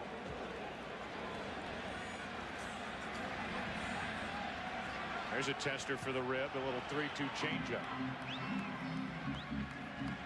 And Jimmy Williams, of all people, is going to go out and pick up the foul tip. Rolls it over to Bernie Williams. Williams to Williams. Williams into the seats. Threw it to a Red Sox fan. What are the chances the fan was named Williams? Not good. 3 balls, 2 strikes. Runners go. And O'Neill floats one into shallow right. Easy for Nixon. and the Yankees strand a couple in the third. They now have left 3. Red Sox have stranded 5. We played 3 in game 2, and there is no score. Time now for David Cone to go back to work. It'll be the 6, 7, and 8 hitters for the Red Sox. A scoreless game. 4th inning, game 2. And here is Mike Stanley, who popped up his first time. Number of missed opportunities for the Red Sox so far. 2 walks in the first inning handed out by Cone. O'Leary struck out with 2 on, 2 out. A 1-out triple by Varitek in the second, but Lewis popped up, and then Nixon flied out to right. The fly ball into the outfield came 1 hitter too late for the Red Sox, and then after a couple of hits in the 3rd inning, O'Leary struck out again. Tino Martinez working well on the mound for the Red Sox, and in the 4th inning, strike 1 on Stanley.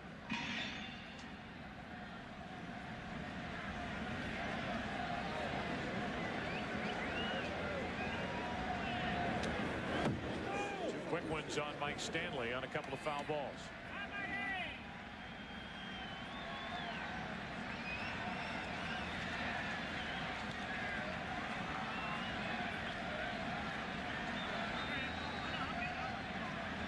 Varitek next.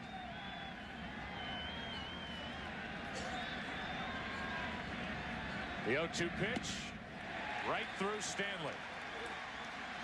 And that's 4 strikeouts for Cone. That'll bring in Jason Varitek, who back in the second with 1 out did this. Went down to get it and hit it literally off the top of the wall. Miss leaving here by inches. But the Red Sox did nothing with it. The pop up by Darren Lewis, a big out for the 2nd out in that 2nd inning.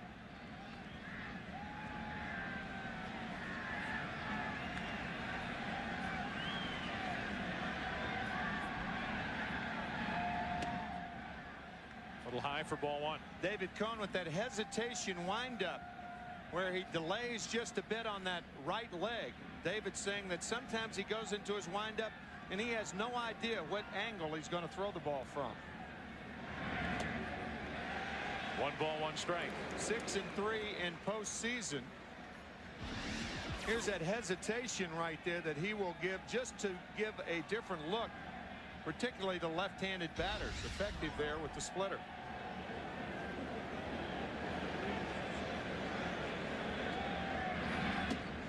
That caught the inside corner. 1 and 2.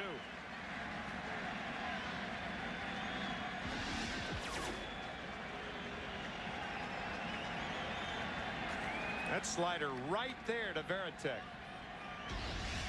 That was pitch number 56 on the night for David Cone. 1 out, nobody on. 1 ball, 2 strikes. 2 and 2. A little hesitation. Sometimes it's a little longer than others. Other times he'll go right through without a hesitation. Try to upset that hitter's timing. 2 balls, 2 strikes. And another hit for Varitek into left center field. Williams trying to cut it off. Varitek will test the arm of Williams and make it with a double. Varitek now with a triple, a double, and he's in scoring position with 1 out here in the 4th inning. That is terrific hitting by Jason Varitek. A nasty splitter right below the knees on the outside corner. And watch Varitek again as Derek Jeter driving that ball down the right field line. Varitek driving that front shoulder, the right one, right back through the pitcher. Driving that front shoulder and also using his hands very well to stay on the ball. Watch how quick his hands are through the zone. Doesn't really open up. He stays right on that ball, drives it the opposite way. And a chance for Darren Lewis to redeem himself, although the RBI opportunity a little more difficult this time. He has Varitek at second with 1 out. He takes a ball. He's driven in only 2 runs in this postseason. Knocked home 40 during the regular season for the Red Sox.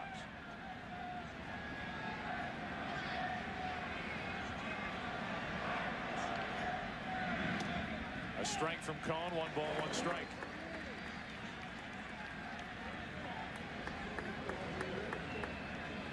The Red Sox came in having scored 50 runs in 6 postseason games so far. Darren Lewis is more apt to hit the ball as a right-handed batter in that area more than any other right-hander on either club. That's on the outside corner for strike 2. Reason for that, he has what pitchers call a slow bat. He drags the bat through the strike zone. There's not a lot of whipping action. The only balls that he pulls are breaking balls and balls that are down and in.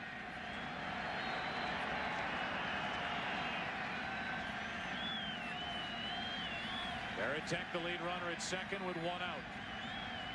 No score, 4th inning.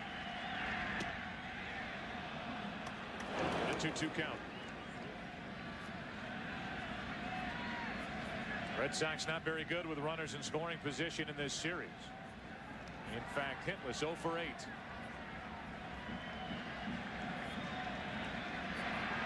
A chance here to break that streak for Darren Lewis. On the outside corner, 2 gone. 5 strikeouts now for the right-hander David Cone. The eye of the needle on the outside corner. Many times it's not the pitch you throw or the location, but how do you get to that pitch? David Cone had thrown so many breaking balls that started on the outside part of the plate, broke out of the strike zone. He comes back with a fastball in that same location and freezes Darren Lewis. 5 Bambinos. 5 curses, 5 Bambinos. Whatever. 5 strikeouts for Cone with a runner at second, 2 gone. Nixon takes a strike. They get creative around here with their signs they put up for strikeouts at Yankee Stadium. They do indeed. Like that. That's creative, but 1 short. Also 1 short. Come on, guys, keep up. 1 ball, 1 strike on Nixon.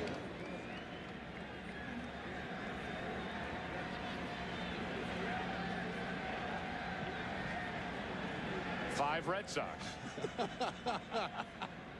Either that or somebody brought their laundry to the ballpark. 1 ball, 1 strike. Go ahead, run at second, 2 out. That's on the inside corner to Nixon. And Cone continues to hit that corner. They want to hang another sock. They want to put up another Cone. 1 ball, 2 strikes on Nixon.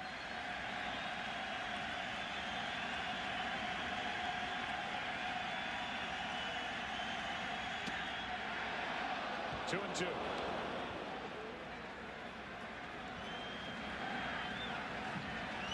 Leadoff hitter in this lineup. Offerman waits to hit next.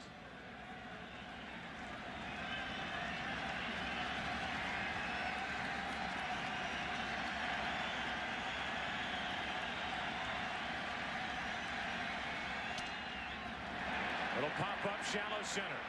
Only time for Williams. Inning over.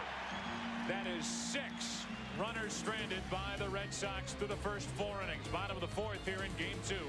Still no score. We go to work in the bottom of the 4th inning. So does Ramon Martinez, who had that surgery on his right shoulder June 30th of 1998. We hear his thoughts on the Ramon Martinez now compared to the pre-surgery Ramon Martinez.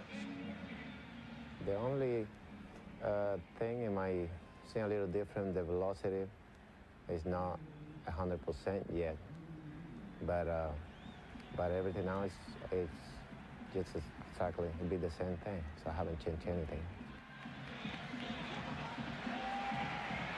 Ball perhaps has a little more sink to it now than it did when he was with the Dodgers.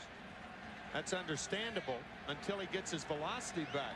You don't want to throw the high rider if it doesn't ride. It rides the wrong direction. Right. Bernie Williams takes a ball low and away. It's interesting that a decision by Albert Bell is really the reason why Bernie Williams is back playing with the Yankees. The Yankees, and a lot of people don't know this, had a deal worked out with Albert Bell. But Albert Bell at the end, before signing the contract, backed out. Nixon a running catch and Williams is gone. So when Albert Bell backed out, Bernie Williams was still out there and was offered $91 million to sign with the Boston Red Sox. He wanted to stay here with the Yankees. He called George Steinbrenner, said, make me a fair offer, a competitive offer. I'll come back. They ended up signing him for $87.5 million, getting by on that, Bob.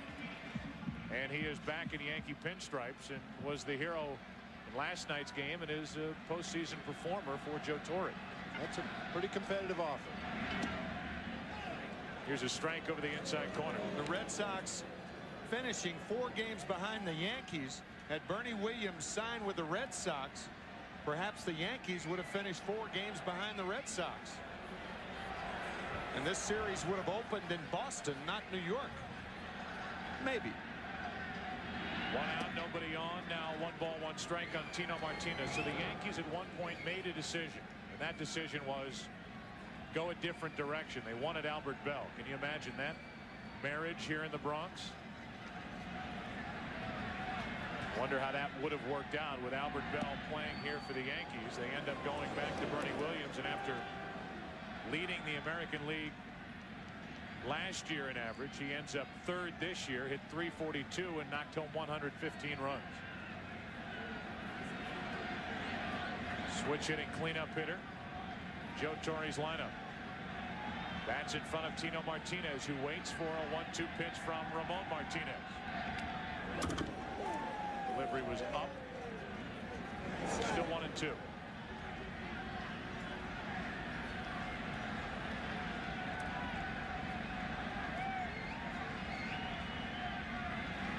Darryl Strawberry waits to hit next.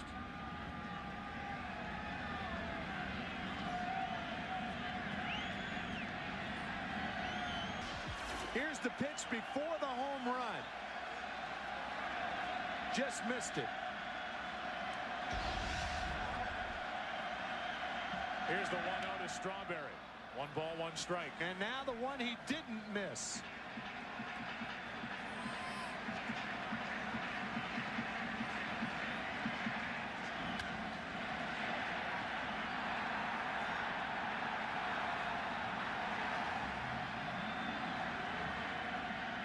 And now the 1 ball, 1 strike pitch to Strawberry's up and in, 2-1. Had to feel good for Tino Martinez, who coming in 18 games in LCS play was 9 out of 67 with only 1 RBI, no home runs.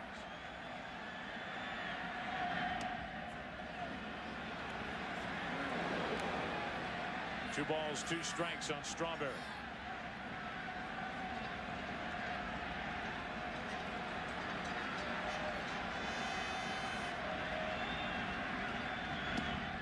Full count.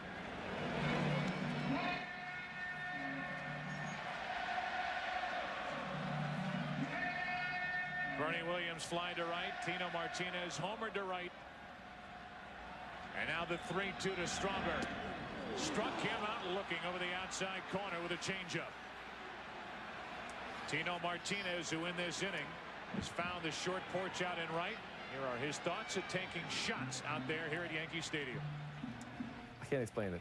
You know, it's. I think ever since I probably got here to Yankee Stadium with the short right field, you know, I just started working on that pitch a lot, up and in, and sometimes the ball off the plate, and I feel like I can catch up to it and hit it out of the park at times. So sometimes it works to my advantage where I hit it well, and sometimes it doesn't work well where I'm not swinging good, and I think I can hit it, and I don't. So I got to be patient and try to make sure it's a strike.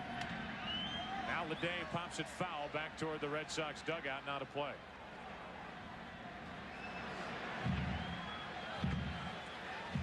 There's the porch. Friendly porch right there to left-handed hitters for years. And you see the swing once again by Tino Martinez, cheating a little bit. That ball was a little bit up and out over the plate. Martinez reached out there and hooked it back to that short porch. 2 out, nobody on, nothing in 1 to count, and Leday takes a ball. You could see Jason Varitek sitting inside, much like he was sitting inside to Bernie Williams last night when Rod Beck missed with that fastball inside. And Bernie Williams had the game winner. Leday is jammed, strike 2.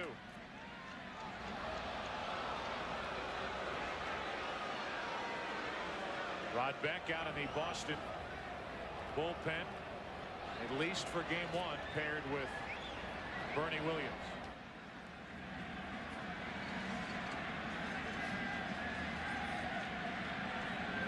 Base is empty with 2 out. The 1-2 pitch. 2-2. I was interested in John Smoltz remarks in the New York papers today, talking about Bobby Bonilla, his last strikeout in yesterday's game. He said, I was going to pitch him away. If he wants to hit a single, he can. Pitching Leday away, and Leday strikes out for the 3rd strikeout of the night for Ramon Martinez. 1 run, 1 hit. This swing by Tino Martinez puts the Yankees on top in game 2, 1-0.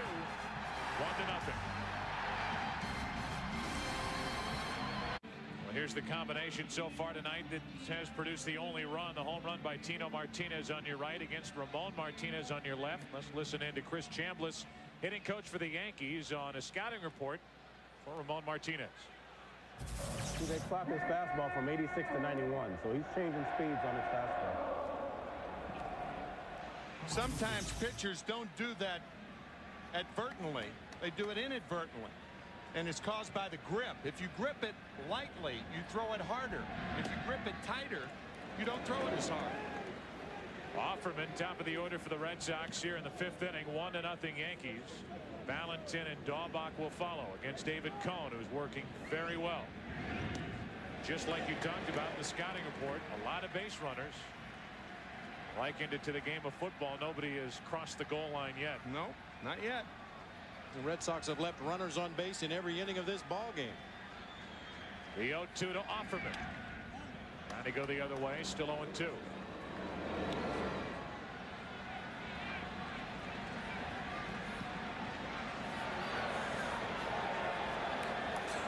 Just going to go play tonight. Just going to go play baseball. Jimmy Williams told us. Got a lot of baseball players. They're going to go play baseball. Offerman pops it up. Shallow left. This is a tough play for Jeter. Can't get there. And a leadoff base hit makes a nice play to hold Offerman to a leadoff single.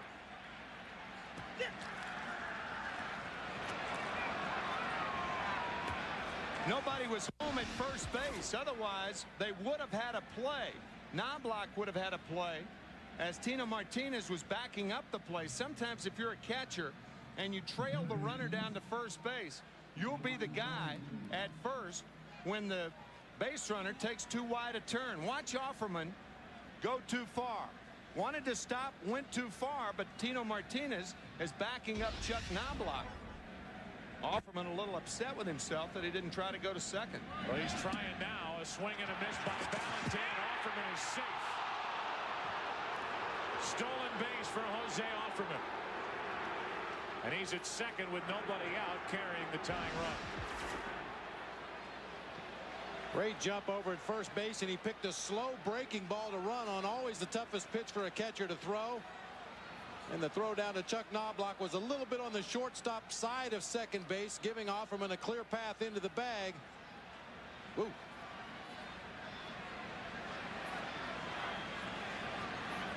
It appeared that Offerman may have had that right foot up in the air when the tag was made. Girardi upset. Replay would show why. Looked like he was out. He's at second with nobody out. Valentin out in front. Now behind to the count 0-2.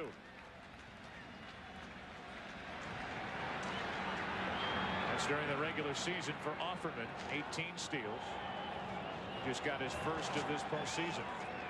18 stolen bases. 12 times he was caught stealing. The Red Sox don't use the straight steal that often. Generally, it's part of a hit and run when those runners get thrown out. That's why you see that very poor success rate for Jose Offerman, a man that does have very good base stealing speed. 67 stolen bases for the Red Sox, last in the American League. 0-2 the count on Valentin. A save by Girardi on ball one.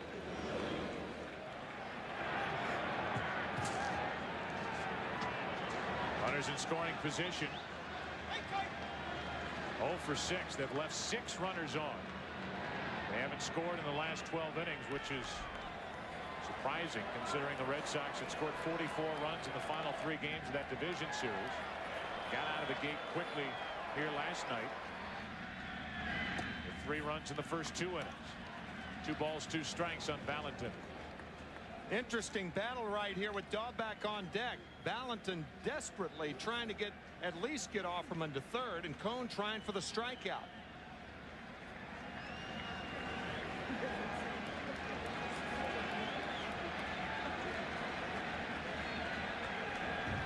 Two balls, 2 strikes. Valentin wouldn't chase. It was 0-2. It's now 3-2.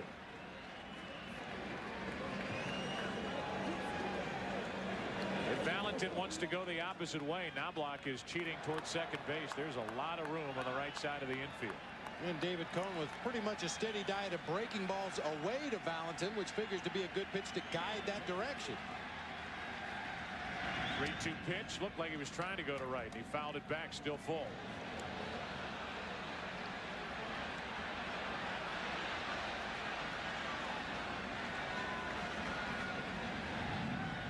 A leadoff bloop single by Offerman. Stealing on the first pitch to Valentin. He is at second with nobody out. Tying run here in the 5th inning. Big strikeout for David Cone. Hang another sock. That's number 6 on the night for the right-hander. It looked like David Cone took a little bit off of that breaking ball, got Valentin well out in front. Big strikeout for David Cone. Again, a lot of times that tighter grip on the breaking ball or the fastball determines the speed of the pitch. A lot of pitchers don't throw that breaking ball intentionally slow. They try to throw the same one, but by gripping it tighter, it becomes slower. Here is Dahlback. And there's strike 1. You see teams during batting practice play a game. Get them on, get them over, get them in. The Red Sox are doing none of that in this game, too. They're getting them on. This last case, Valentin not able to get him over, and nobody's been able to get anybody in.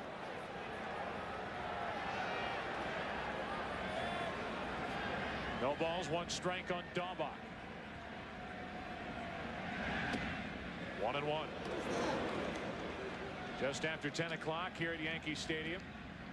Joe Buck, Bob Brentley, and Tim McCarver with you, and the Red Sox trailing 1 game to none.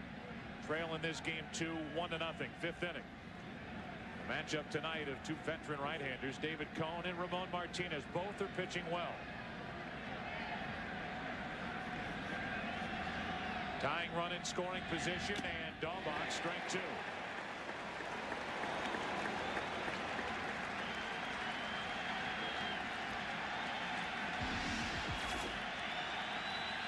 David Cone is not throwing particularly hard tonight, but he's throwing so many off-speed breaking balls and splitters that when he does come with that fastball up high in the zone, the Red Sox hitters are not able to get on it.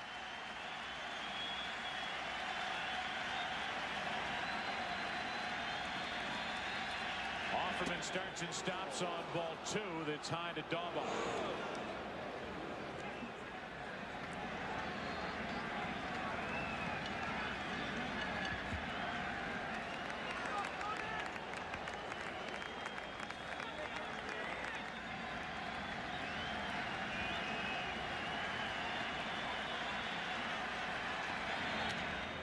Dahlback pops it up. Should be the second out as Jeter waits for it. 2 gone.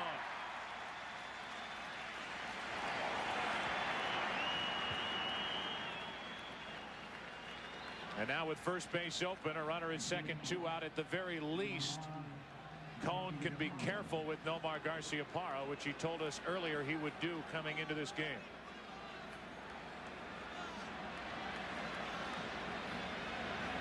He has struck out Troy O'Leary twice tonight. Once called, once swinging. Both times with 2 runners on.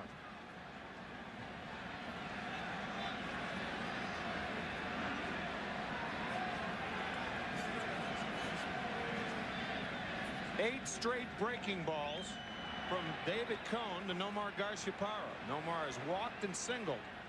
Singled on a hanger his last time up on the first pitch. Garciaparra can tie it with a hit. Takes the ball.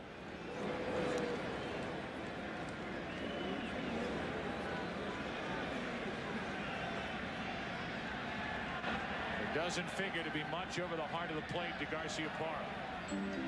As Cone makes a mistake. The 1-0. In for strike one.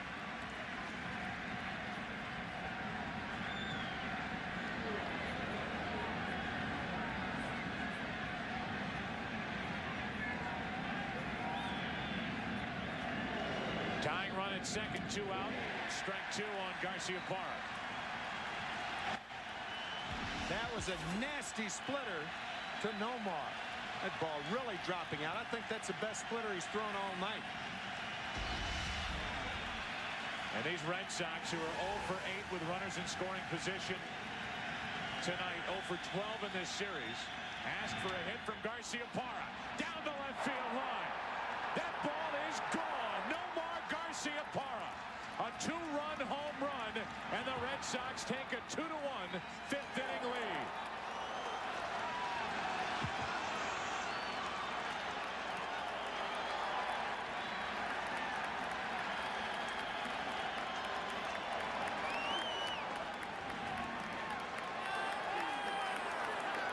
When you drop down on a right-handed hitter and you're a right-handed pitcher, the intention is to get the right-hander to bail and to get the pitch outside. And if you don't get it outside and he doesn't bail, bad things can happen. Bad things just happen to the Yankees.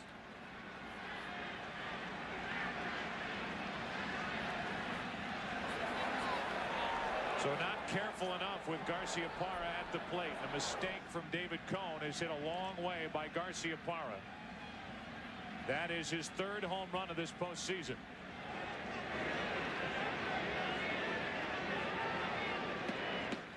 And now Troy O'Leary, with 2 out, nobody on, 2 runs home, takes strike 1. Middle of the plate. That was a spinner, not a slider. And Cone with the drop down. It dropped down to low 3/4, almost sidearm on that breaking ball and made it much, much flatter. O'Leary rockets one foul into right.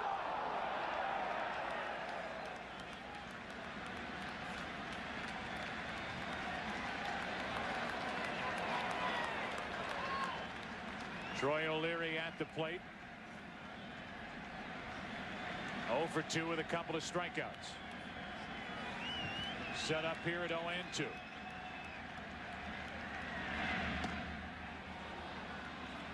One ball, 2 strikes. In the first inning, this from O'Leary, tailing pitch for strike 3. And then Cone got him swinging to end the 3rd. And now O'Leary grounds one under the glove of Knobloch into right for a 2-out base hit.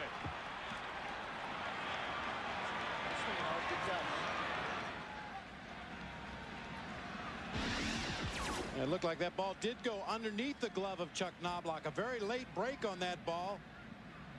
He was late getting the glove down to the ground. That ball scoots through into right field.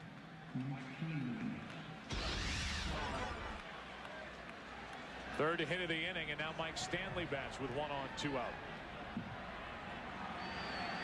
Tino Martinez, a home run to put the Yankees out in front of the 4th.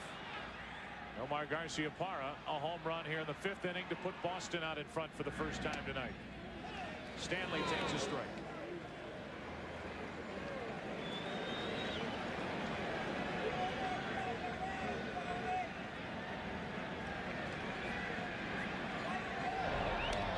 Check on O'Leary, who does not do much running, stole only 1 base the entire regular season.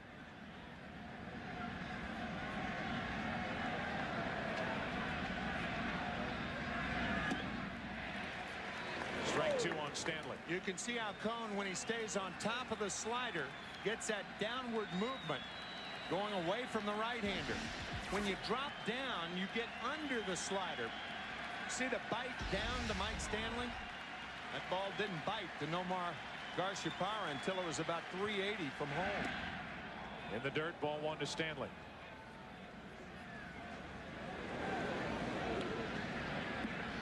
My opinion, the slider is the most dangerous pitch in baseball for the long ball. It has a tendency to just spin and stay on that even plane. It's a very easy pitch to hit a long way. The 1-2. That gets away from Girardi, and down to second is O'Leary.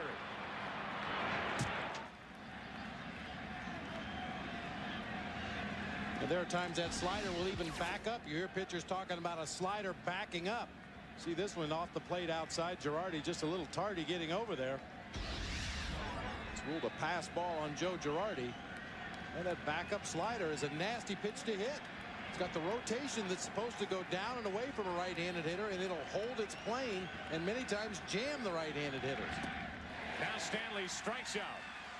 And that's 7 strikeouts for David Cone, but damage done for the Red Sox in the top of the 5th. A hit by Offerman with 2 out. That from Nomar Garciaparra, the hitting hero for the Red Sox all season.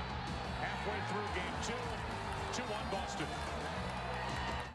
The 1999 American League Championship Series on Fox is brought to you by Gateway. Gateway speaks to 50,000 people a day. Connect with us.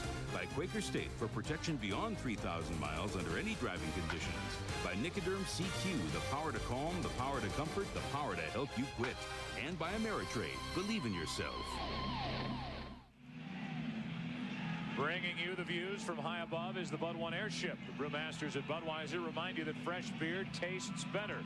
Budweiser, the official beer of Major League Baseball and the American League Championship Series. On the home run by Garciaparra, watch David Cone drop down to try to get Garciaparra to bail. Right there, dropping down. Garciaparra not bailing and not biting, and the pitch not biting either. And the Red Sox take the lead.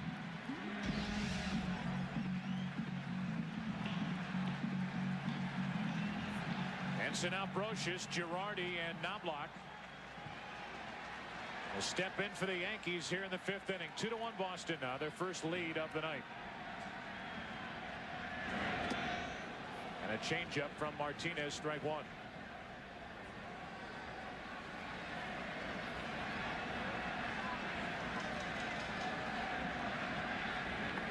Martinez got Brocious on a comebacker his first time up. He's 1-1 here.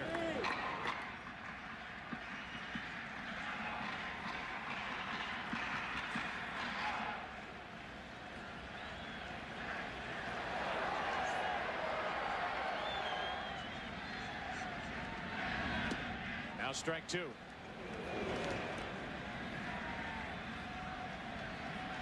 Martinez up to 79 pitches. His tops this year were the 100 pitches that he threw in game 3 of that division series. Working his way through the 8, 9, and 1 hitter here in the Yankees order. 2-2 on Brocious. No sign of activity yet in that Red Sox bullpen. Some bodies starting to stir around, get loose a little bit down there. Like a campsite early in the morning. Activity wouldn't be bad for a little campfire out there tonight on a cold night as Brocious fouls it back.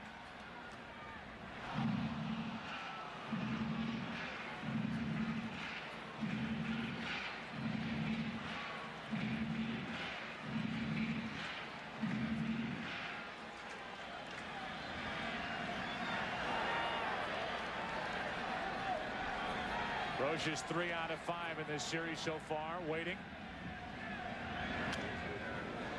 Another one out of play.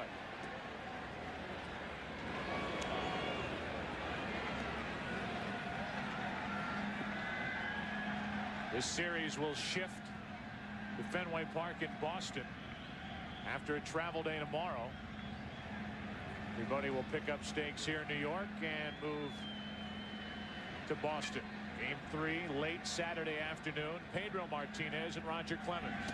Brocious is gone, and after letting the bat go, ducking, hoping everybody's all right, and they are. 1 away, and that's 3 consecutive strikeouts now for Ramon Martinez. 4 on the night. This week on the Fox NFL Sunday pregame show, Terry Bradshaw heads to Chicago, where the upstart Bears are making some noise in the NFC Central after they just beat the Vikings. Are the Bears back? Find out on the pregame show as the guys bring you the latest from around the NFL right up to kickoff. Coverage begins noon Eastern, 9 a.m. Pacific here on Fox. Time called by Girardi. And Brocious is going to let that fan. I would imagine whoever that bat hit, keep the bat. Didn't do him any good. He struck out. He might as well let him have it. Unless that's the same one he went 3 for 4 last night with. Yeah, right. I can promise you one thing. There's one guy on this field who wouldn't let that happen, and that's Garciaparra. One of the most superstitious guys in sports. If he has had success with something, he sticks with it. 2 balls, no strikes, 1 out, nobody on, and that's strike 1 on Girardi.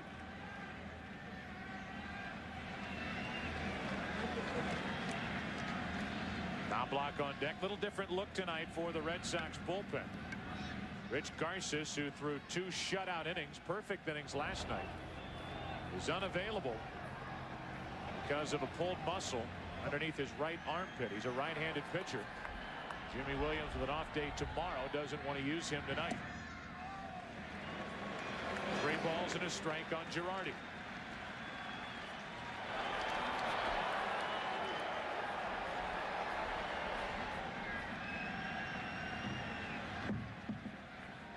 Girardi hit 2 home runs during the regular season, and he rips this one through the left side for a 1-out base hit.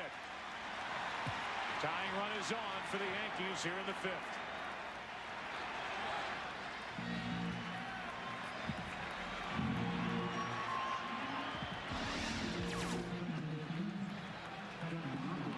Joe Girardi gets a pitch pretty much over the heart of the plate. You see Varitek reaching back toward the middle of the plate. He had set up on the outside corner, and Girardi grounds it sharply through that left side. One of those just don't walking fastballs. Count 3-1 right down the pipe. Make him hit his way on, and Joe did. That's a big hit from a number 9 hitter in this Yankee lineup to bridge the gap, get back to the top of the order, and here's Knobloch, 1 on, 1 out. And there's ball 1 from Ramon Martinez. Knobloch now, and Jeter on deck.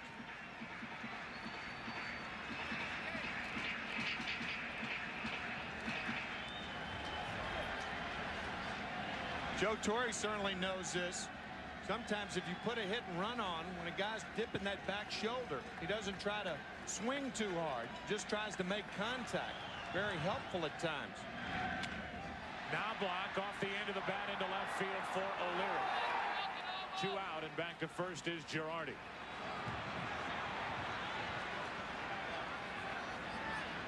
Knobloch checking to see if he broke his bat as he got it toward the end, and now this inning is left up to Jeter. Runner at first, 2 down. I guess that answers that.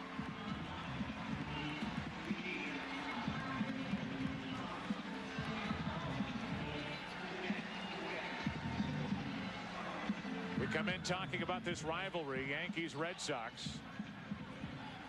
and a friendly rivalry within that rivalry is of 2 of the game's best shortstops. Garciaparra, who hit a 2-run home run at the top of this 5th inning. A similar situation watching Jeter, who's 1 out of 2 tonight. That's foul.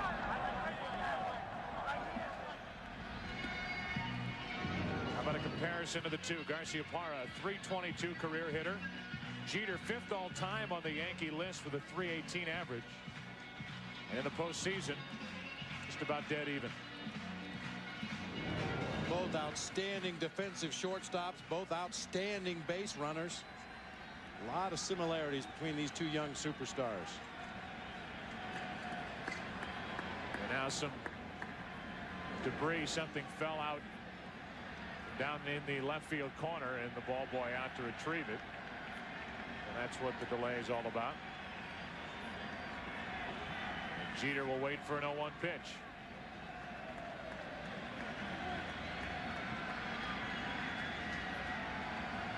Ramon Martinez trying to get through 5 innings here in game 2. Still no action for the Red Sox in their bullpen.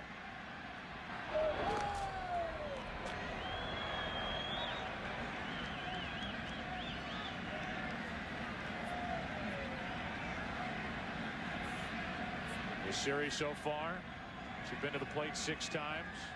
Garciaparra 2 hits, one of them left the park. To the shortstop, Garciaparra fitting. Jeter hits it to Nomar, and the inning is over on the force out at second. Through 5 innings in Game 2 of this American League Championship Series. Yankees up by a game. Red Sox lead by a run. The 1999 American League Championship Series on Fox is brought to you by Chrysler, engineered to be great cars. Back at Yankee Stadium, we played 5 innings in Game 2, and the Red Sox maintain a 1-run lead. David Cohen and the Yankees leading this series 1-0, and the bottom 3 in the order for the Red Sox, Varitek, Lewis, and Nixon will bat against Cohen. Varitek has tripled, doubled.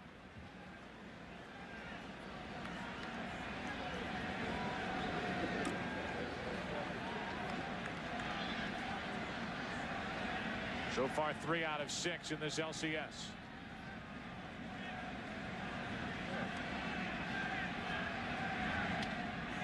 Hard hit to the right side. Nice pickup by Knudlock. 1 away.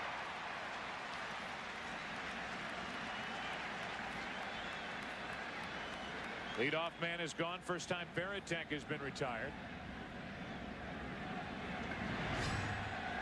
And as we all look ahead to Game 3 in the middle of a tight Game 2 after an extra inning affair in Game 1, look at the starters for Game 3 at Fenway Park. Roger Clemens, 5-time Cy Young Award winner.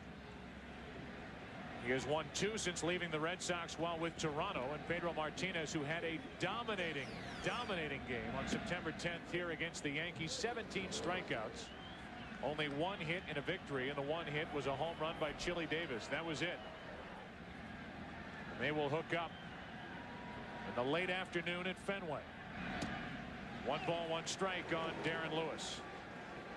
Talked about those 2 gentlemen pitching out of the shadows in that late afternoon game at Fenway, and joked about the hitters are all hoping for overcast. They may get their wish. Possibility of some cloud cover this weekend in Boston would definitely work in the hitters' favor. Lewis pops it up into right. Easy for O'Neill. Darren Lewis is 0 for 3. So O'Neill makes the play. Joe Torre certainly could have juggled his rotation in a different way so as not to match up Clemens against Pedro Martinez. He didn't duck away from it. Here are his thoughts on the Game 3 pitching matchup. Roger Clemens and Pedro Martinez at Fenway Park. It's worth the price of admission. There's no question, and not too many people are going to be get into that ballpark. So I think there'll be a lot of people watching here on Fox. It's going to be really special. Price of admission, huh, Joe? Well, a cardiologist yesterday for his son paid $12,100 for 4 tickets. $12,000 for 4 tickets to see Game 3 of the ALCS. $3,025 a ticket. A cardiologist in Boston. They ran the story today in the Boston Globe.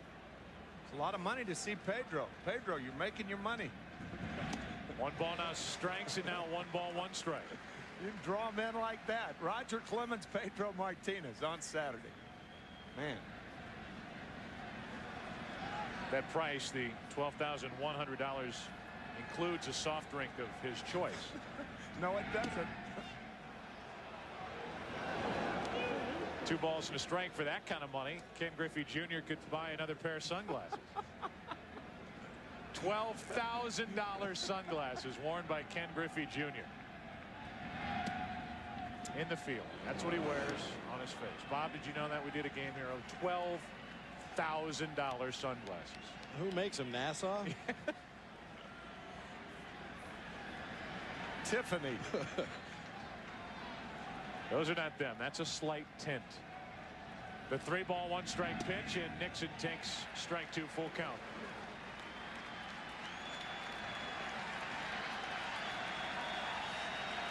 Offerman on deck. Nixon is 0 for 2. He's fly to right, fly to center.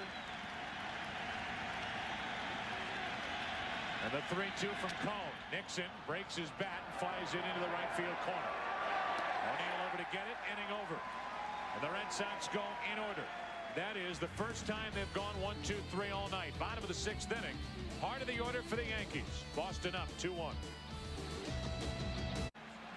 Bottom of the 6th inning, heart of the order for the Yankees, and this crowd senses that. O'Neill, Williams, and Tino Martinez, who's homered tonight. Boston up 2-1. Tomorrow it's Game 3, the National League Championship Series on NBC. Braves and the Mets, with the Braves up 2-0. And then on Saturday at 4 Eastern, Game 3 of this series back at Fenway, the Yankees and Red Sox, Clemens and Martinez. Ramon Martinez back to work, and he has Paul O'Neill out in front. A pop-up into right, and Offerman waits for it and has it one away. Earlier, we talked about Jason Varitek and how he set up with Rod Beck on the mound last night. Varitek setting up inside, and watch where the pitch is to Bernie Williams on contact. Well, tonight with Tino Martinez, his last at bat, sets up inside. Watch where the pitch is. So you have a pitch here, a game winner here, and a solo home run by Tino Martinez. 2 different pitches, same result. And they will both bat here in the 6th inning for the Yankees, down by a run. Bernie Williams takes a ball.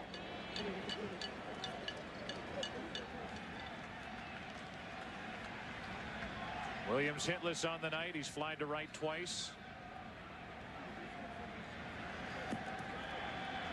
Ramon Martinez approaching 100 pitches on the night. Changeup. 1 ball, 1 strike. Really took a lot off of this changeup. 65 miles an hour on the radar gun. That's about as far out in front of a pitch as we've seen any hitter in this ball game.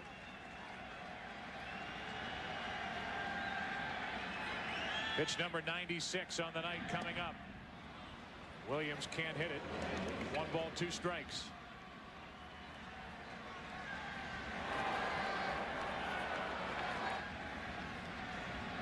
So 4 away from that century mark for Ramon Martinez, which he hit Game 3 of the division series.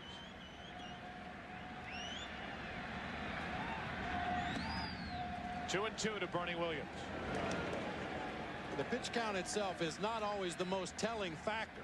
The hitters will let the manager know if that pitcher's losing it out there on the mound. Ramon Martinez still seems to be making quality pitches. Bernie Williams is gone, and that's 5 strikeouts for Ramon Martinez. The only Yankee to dent home plate tonight. Tino Martinez walks in. Here's his home run with audio of hitting coach Chris Chambliss. Bye-bye. Bye-bye.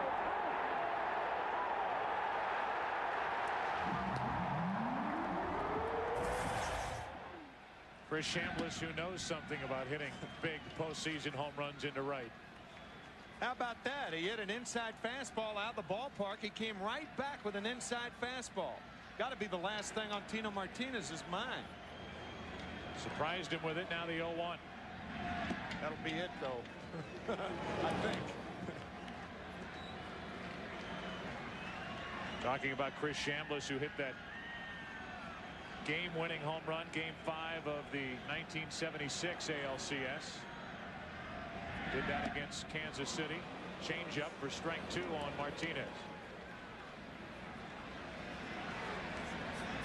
Keith Olbermann talking about it in the pregame show 23 years ago today.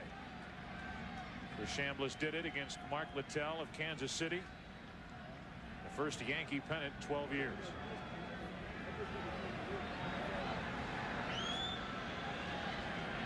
George Brett had tied that game with a 3-run home run off Grant Jackson in the 8th inning.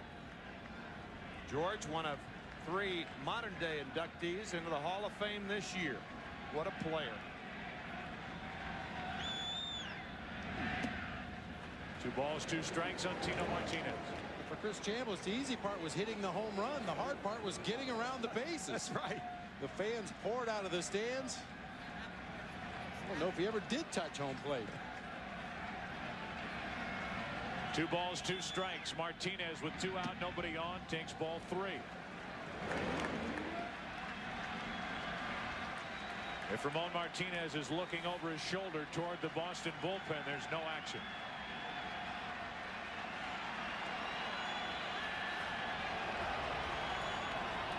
Full count, the pitch to Tino.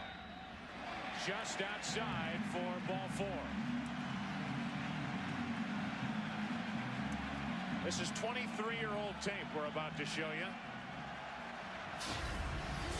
We talk about it, now we show it. Mark Littell, the right-hander, Game 5, 1976 ALCS. And Bob, here's the treacherous trip around the bases.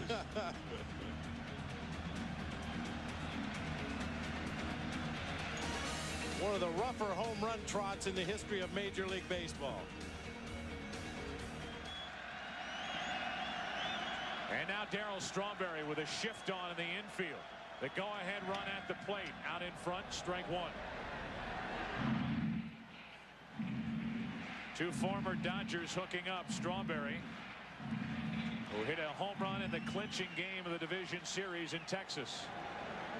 Strawberry loves the ball down.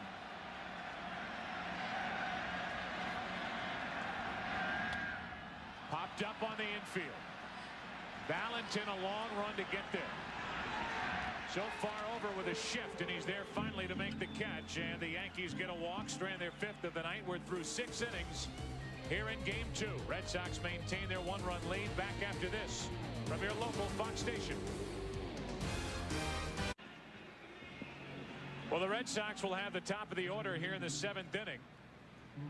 Getting late in Game 2. Still no action, by the way, for the Red Sox out in their bullpen as Offerman, Valentin, and Dahlbach will bat against David Cone. Offerman takes the ball. We talk so much about the curse of the Bambino, and that will be obviously the focus when this series shifts back to Boston for the weekend. There's a strike. 1 ball, 1 strike. Dan Shaughnessy, who is the columnist for the Boston Globe, and just down to our right, has written a book called The Curse of the Bambino. There he is. Hi, Dan. Right there. His book is in its 11th printing, and it is required reading for high schoolers in the Boston area.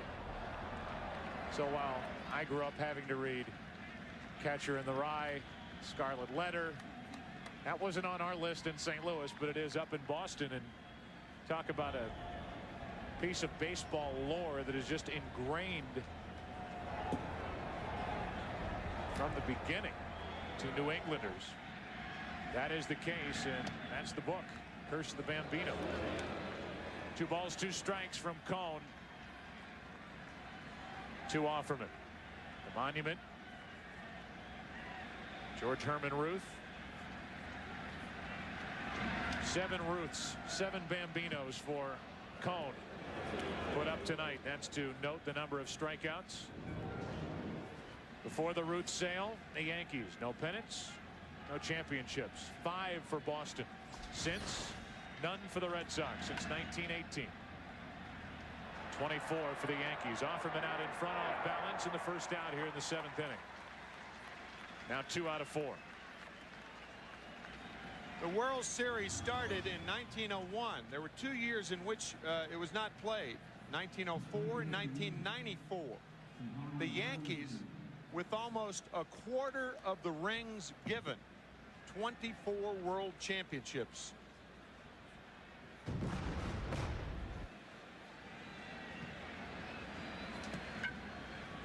Babe Ruth, who was sold to the Yankees for the 1920 season, is the name associated to the Curse of the Bambino, but there's a little more to just Ruth coming here to the Yankees from Boston. And if we have time, we will get to it at some point in this series. We will. Right now, 1 ball, 1 strike, 1 out, nobody on. Valentin at the plate here in the 7th inning.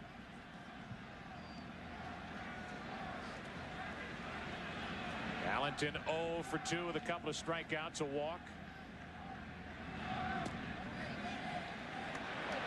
Checked his swing, and the count 2 balls and a strike.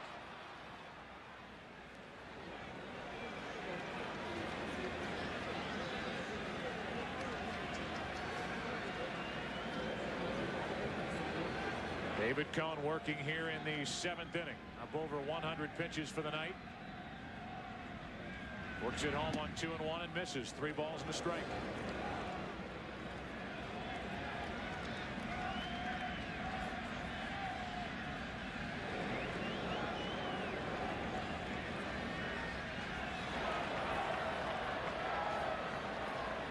Valentin 1 for 7 in this series, draws his 2nd walk of the evening. And with action in the bullpen for the Yankees, you wonder how much longer they will stick with David Cone.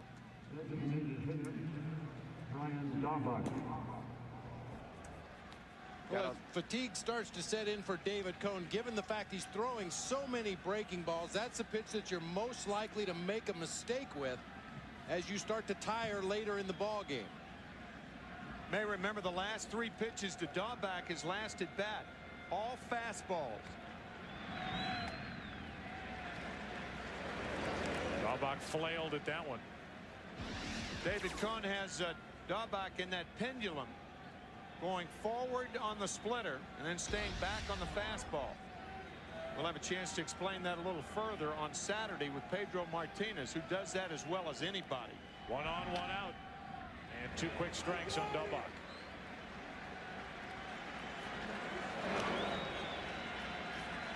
Dahlback, who really struggled in the final month of the season, hit only 173 for the Red Sox. 2 home runs, 3 RBIs, struck out 21 times to lead Boston. He's only 5 out of 24 in this postseason. 91-mile-per-hour fastball, still 0-2.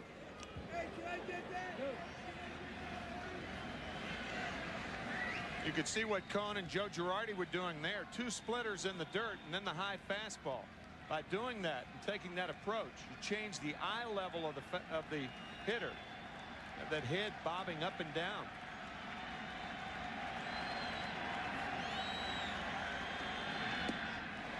Got him looking, and strikeout number 8 for David Cone tonight. Here are the first 7 strikeouts by David Cone in this ball game. Mixture of tailing fastballs and breaking balls, split fingers. Really throwing the whole bag at the Red Sox in this ball game tonight. He's used his fastball sparingly, and for the most part, he's been able to keep it out of the center of the plate. Backdoor slider that time from David Cone, just off the outside corner, breaking it over the outside edge. And now Garciaparra, who homered his last time up. He's been on 3 times tonight with a walk, a single, and a home run. Bats with a runner at first and 2 down.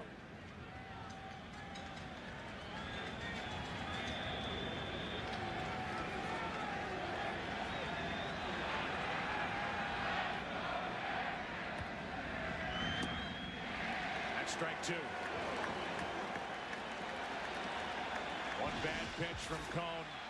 Back in the 5th inning, a slider that didn't slide. This one had good downward action, and Garciaparra set up at 0-2.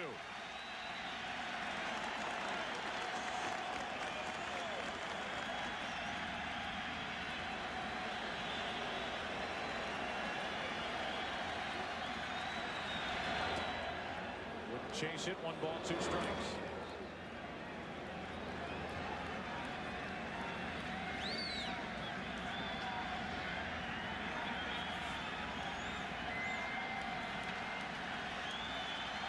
Red Sox lead it 2-1 here in the 7th inning. 1 on, 2 out. And that's yanked foul.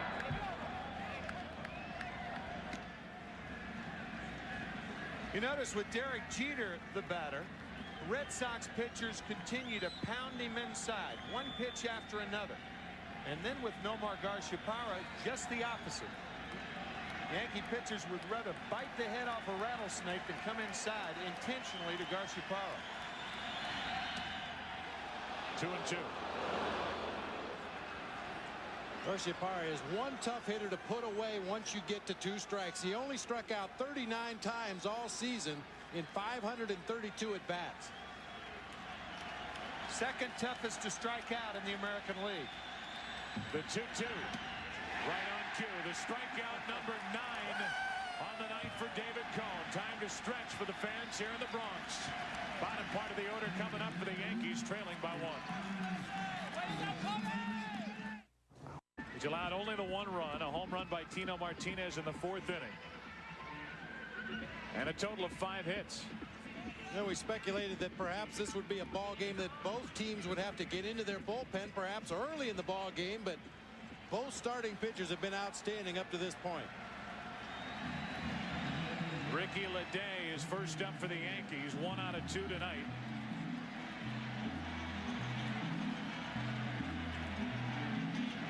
Still loosening up, trying to get warm out of the bullpen. Still looks like morning at a campsite out there. Coffee's on. Ricky Leday first in for the Yankees. And a ball from Ramon Martinez. 107 pitches on the night for Ramon Martinez.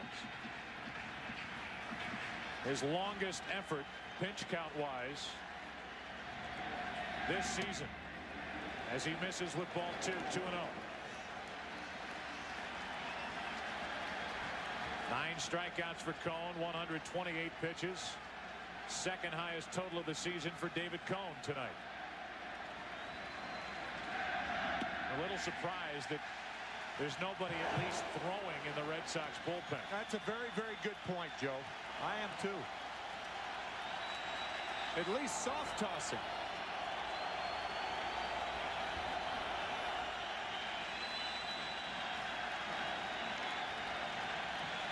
Three balls, no strikes on Leday. 3-1.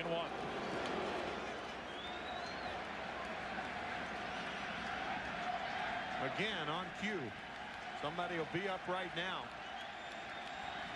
The 3-1. Full count. Oh boy, you got to wonder what Ricky Leday's thinking about. I mean, he's taken all the way on a 3-1 pitch. Jerks one out of here. The game's tied. Looks like he was taken all the way then. From 3-0 to 3-2. Laying off a high changeup and a leadoff walk. Tying run is on for the Yankees. We listen into Joe Kerrigan, his thoughts before the game on the way the Red Sox will use their bullpen tonight. Okay, we'll have 2 guys available early tonight. That's Bryce Flory and Pat Rapp. Probably, if anything happens before the 5th inning, you'll probably see either one of those guys. We'll piece the middle of the game together, if you will, maybe with Gordon, maybe with Cormier. And there's a possibility we could close the game out tonight with either Beck or maybe 1 time up and maybe 15 pitches or less for Derek Lowe. 1 on, nobody out, and Brochus showing bunt takes a strike. Activity in Tom Gordon. A one-time closer for these Red Sox before developing a tear in his pitching elbow, getting loose on this cold night.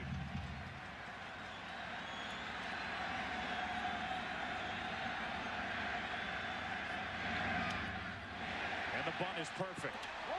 Martinez, the out at first, and the tying run to second with 1 away.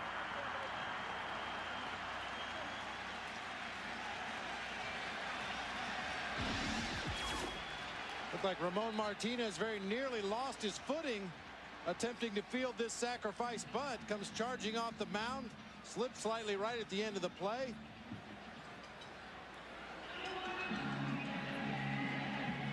He's able to stay with it. That very mechanical throw onto first base. You see the slight slip, the wet grass. Of course, it rained the majority of the ball game last night, at least the latter part of the ball game last night. The field's still very wet. Joe Kerrigan out there buying time for Gordon to get ready. And we remind you to look for the Gillette $1 million Strike Zone Challenge in Game 3 on Saturday of the American League Championship Series here on Fox. That'll be at Fenway. In almost every other similar situation this year, Joe Torre has pinch hit for Joe Girardi in a situation like this. I was about to ask before we talked about Gillette if anybody else was surprised that they bunted with Brochus with Girardi coming up. I think Joe's thinking right here is that Girardi's 2 for 2, a single to right center and a single to left. The only Yankee to have 2 hits.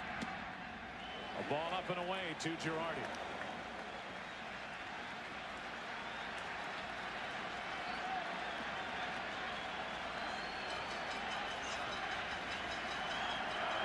Knobloch next. Two longtime National Leaguers hooking up here. Ramon Martinez, Joe Girardi. A changeup, 1 ball, 1 strike. If Torrey went to a pinch hitter, it would be Jorge Posada.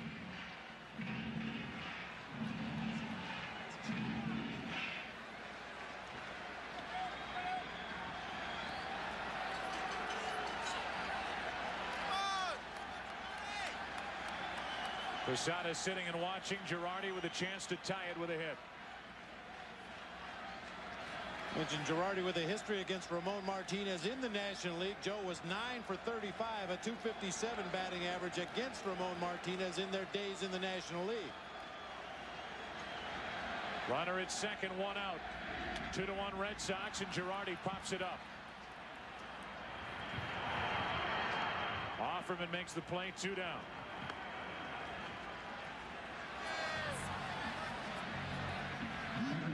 So Girardi is retired for the first time tonight. It comes at an important time for Ramon Martinez, and now this inning with a runner at second, 2 out, is up to Knobloch.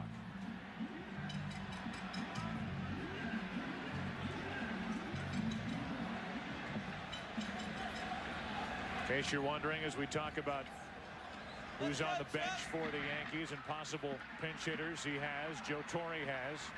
2 switch hitters, Chili Davis, Jorge Posada. The right-handers, Bellinger, Curtis, Spencer, and Soho.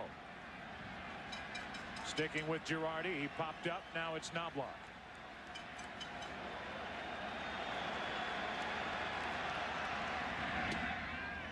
And a ball from Martinez, still hitting 89 on the radar gun.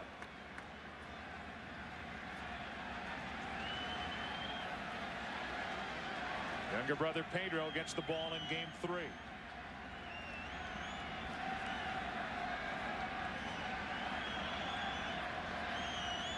Runner at second, 2 out, and Knobloch takes strike 1.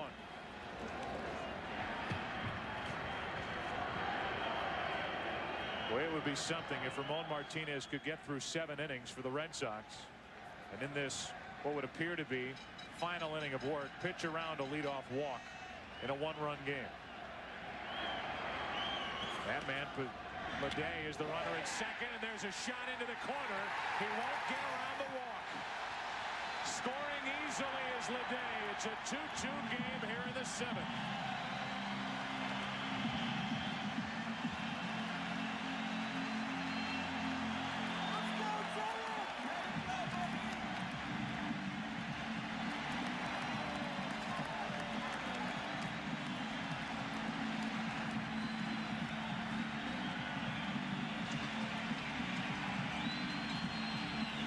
The Yankees once again patient as cobras and striking like 1-2.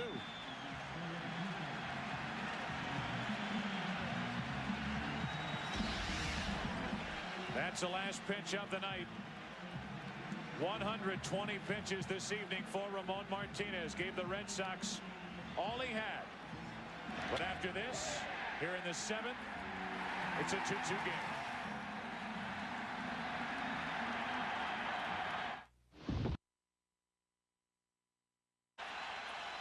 Two veteran right-handers and 2 strong starts here in game 2 of the ALCS. Ramon Martinez on the left is finished. Couldn't go through 7 full innings like Cone could. And it was Chuck Knobloch who got him with a 2-out RBI double to tie it. Now it's Tom Gordon pitching. Go-ahead run is Knobloch at second with 2 out, and Derek Jeter at the plate. Ball 1. You see the numbers on Tom Gordon this season. 16 leadoff batters faced in an abbreviated season for Gordon. He retired 11 of them.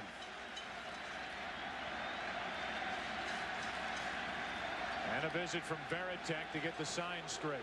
Baseball being a game of many little things, keep in mind that the Yankees have tied the game the last 2 nights in the 7th inning, and they've done it with a sacrifice to get the runner in the scoring position. Brocious last night, they hit by Jeter, and then Ricky Leday tonight, and they hit by Knobloch. numbers for Jeter this postseason. 1 RBI, a big average, and he bats with a go-ahead run at second, 2 out. Dr. Charles and Dorothy Jeter watching. Proud parents of Derek. Trying to excite this Yankee Stadium crowd yet again. 2-0 from Gordon.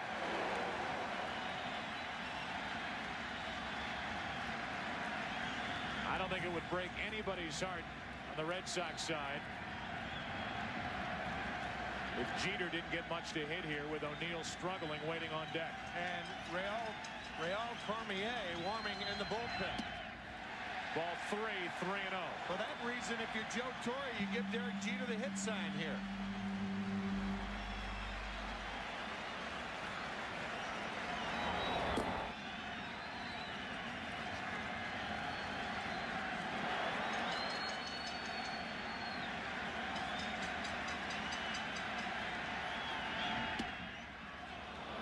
Three balls, 1 strike. Good velocity on that Tom Gordon fastball, but very little movement. It's a very straight fastball.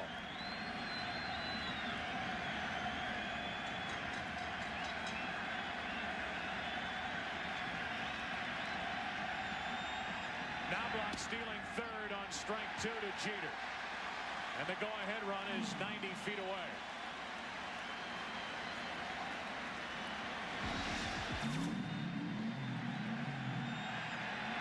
Knobloch with that walking lead, his momentum carried him right on into third base. Valentin playing very deep at third. No chance to throw out Knobloch. An important steal maybe with the speed of Jeter at the plate on a ball hit on the infield. 3-2. A walk to Jeter will leave it up to O'Neill. Or, Joe, an important steal on a ball that almost got by Varitek.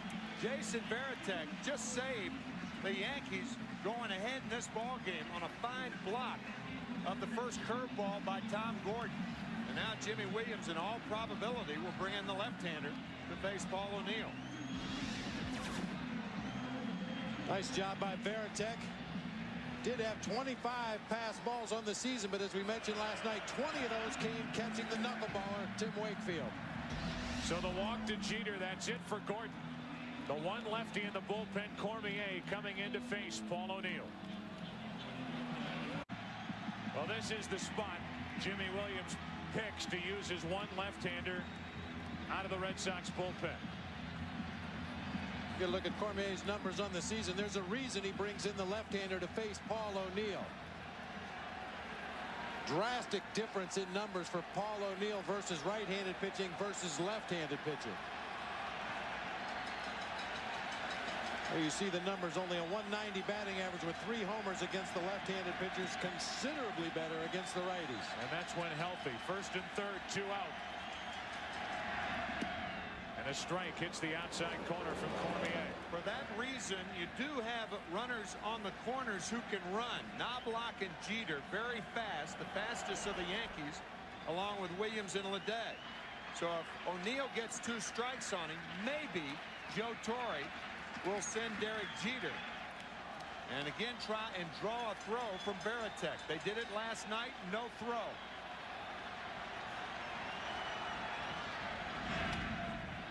There is strike number 2 on Paul O'Neill. So we'll keep an eye on Jeter over at first.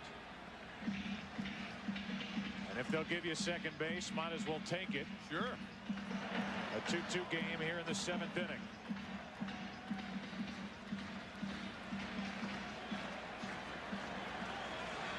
Last night it was Bernie Williams who was in the spot that Jeter is in over at first.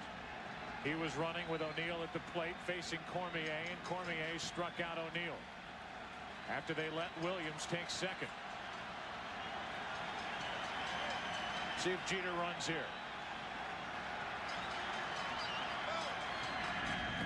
Another save by Varitek. He keeps it a 2-2 game.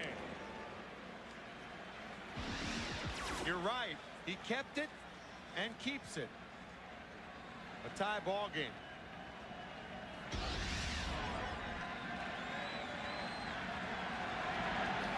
Go-ahead run is Knobloch over at third with Jeter on at first. 2 out. 7th inning, a 2-2 tie. Game 2.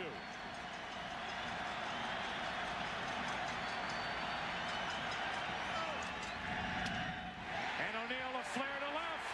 Base hit, Paul O'Neill. 3-2 New York.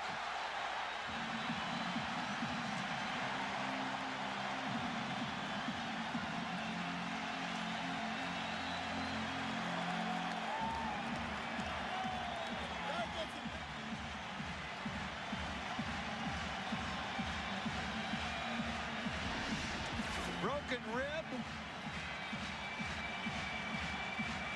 Broken bat. Paul O'Neill puts the Yankees ahead.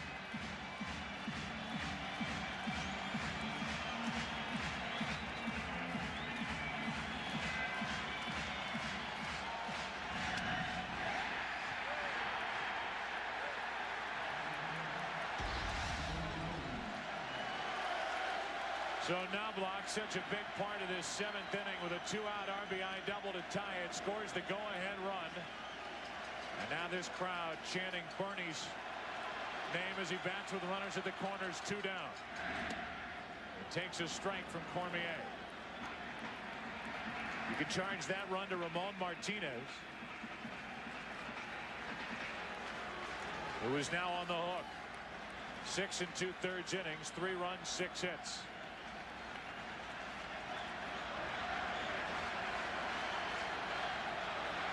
Jeter and O'Neill aboard for Bernie Williams.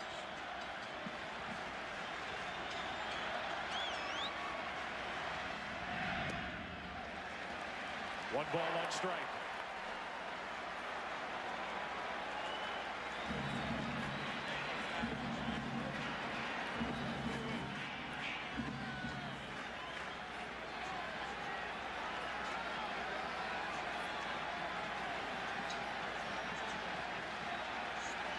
Real Cormier, 3rd pitcher of this inning for the Red Sox.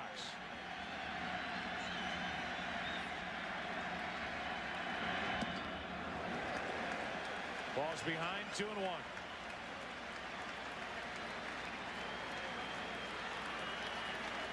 Well, even though Paul O'Neill is not a threat to run at first base and doesn't have a very big lead, I wouldn't be surprised to see Cormier attempt a couple of pickoff throws over there. If you can get out of an inning without delivering a pitch to the plate, that would definitely be to Cormier's advantage. The 2-1.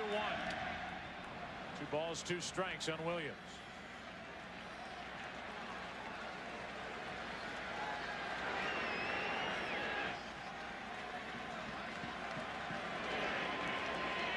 Jimmy Williams stuck with his starter, Ramon Martinez.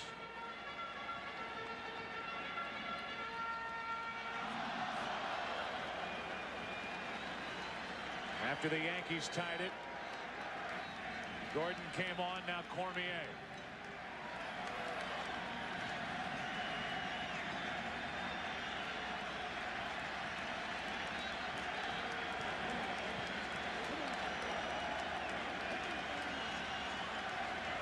Yankees up by a run, 7th inning, game 2. The 2-2 to Williams. Full count, and now O'Neill, the runner at first, gets a head start.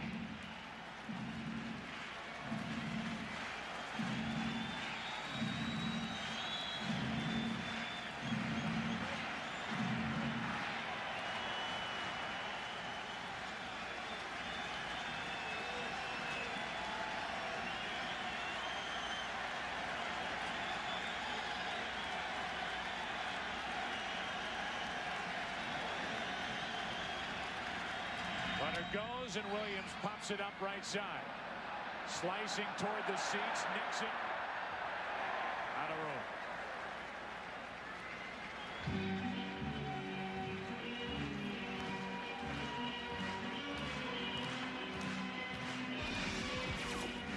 Nixon giving it a run over there on that right field corner. Tries to climb up into the stands, almost gets hit with the rebound as that ball came back out of the stands. At least he's upright this time going into that wall. Last night he was head first. And the count still full on Williams, trying to add to the Yankee 3-2 7th inning lead.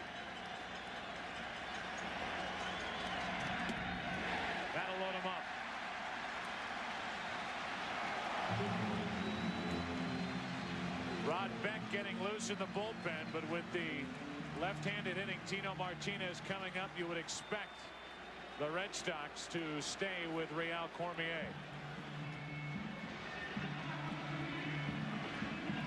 Joe Kerrigan out at least to talk. He talks first to his catcher Jason Varitek before going on to the mound to include Real Cormier in the conversation.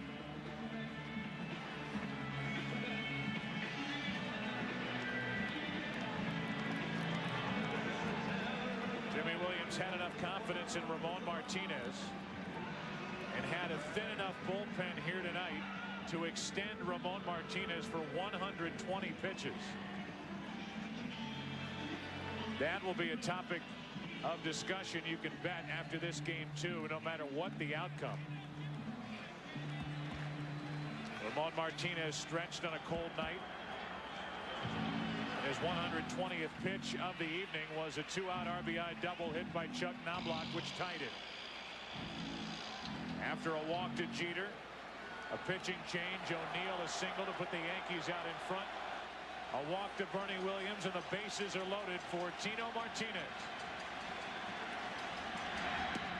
And a strike from Real Cormier.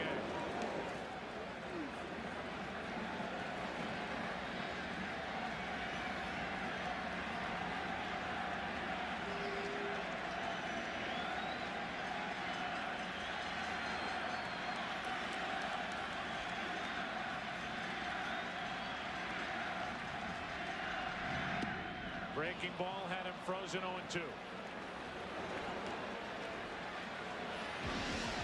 Following the fastball, a good breaking ball. Late break from Cormier. You saw David Cohn in the dugout. In all probability, he is gone for the night. He will turn it over to the bullpen, one would think. The little used Yankee bullpen in this postseason. The 0-2. Hard hit, but right at Stanley. And the inning will come to a close. A 2-run inning for the Yankees, who are out in front 3-2. The temperature may be dropping in New York, but it's starting to heat up here at Yankee Stadium. Yankees back out in front. Knobloch a big inning. O'Neill the hit to put the Yankees out in front. 3-2 New York. And the swing music and the gap pads, they love that stuff. You know that? That's what the Yankees had, swing music in the 7th. They did. They did. They absolutely did. Good effort by Ramon Martinez for the Red Sox here tonight, but not enough as the Yankees with, and Tim, you've talked about it before, that quiet, cool demeanor, that confidence that just seeps through that entire dugout. And even down by a run in the 7th inning, you know, at no time did they think they weren't going to take the lead, or do they ever think they're not going to win a postseason game? They are a very confident ball club. Not arrogant, but cocky. They've won 11 straight in the postseason. The Red Sox on the other side have lost 9 consecutive LCS games.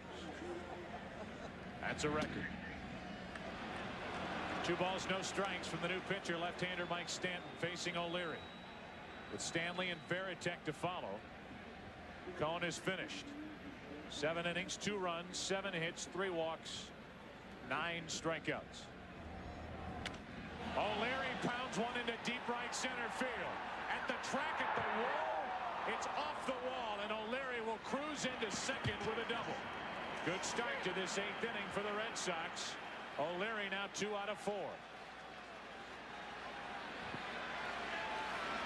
And that is all from Mike Stanton. Another key hit by Troy O'Leary.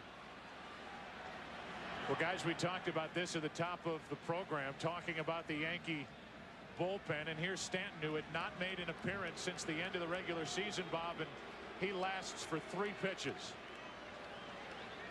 Falls behind the hitter immediately, gives O'Leary a good pitch to hit, and he hammers it to the gap in right center field.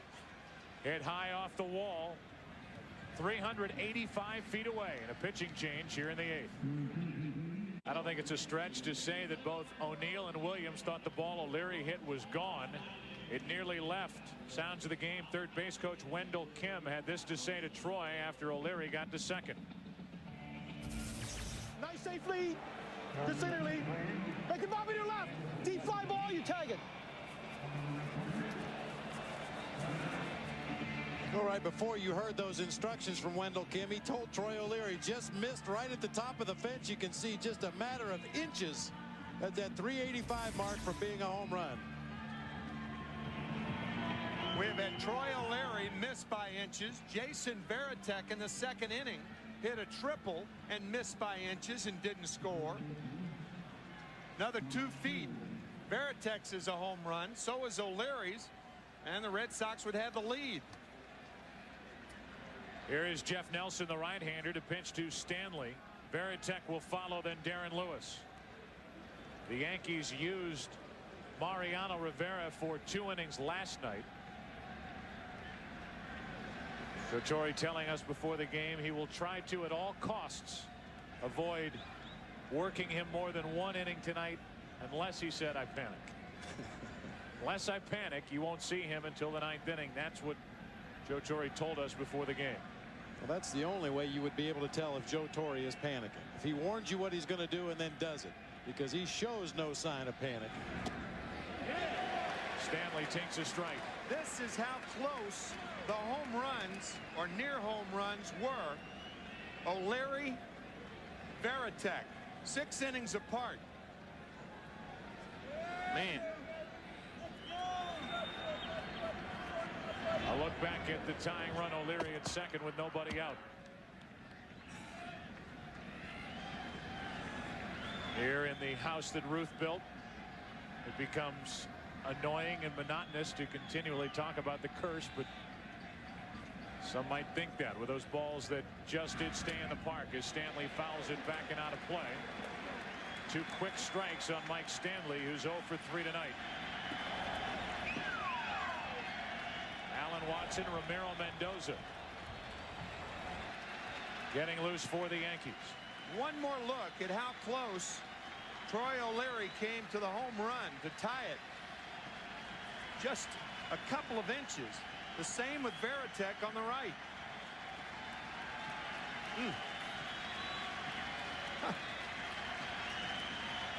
Nothing in 2. The count on Stanley.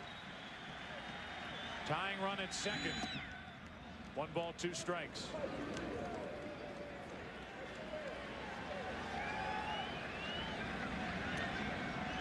There is Jason Varitek. He waits on deck.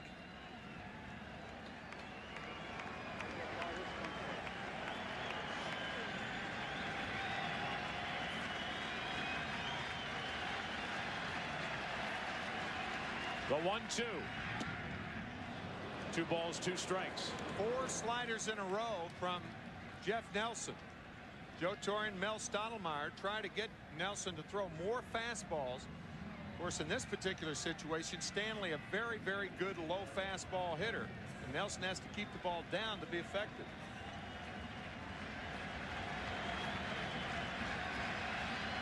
Tying run at second. The 2-2 pitch hit Stanley, and down to first is the go-ahead run, and Stanley will get a visit from the trainer eventually once the trainer can catch up and Jimmy Williams out.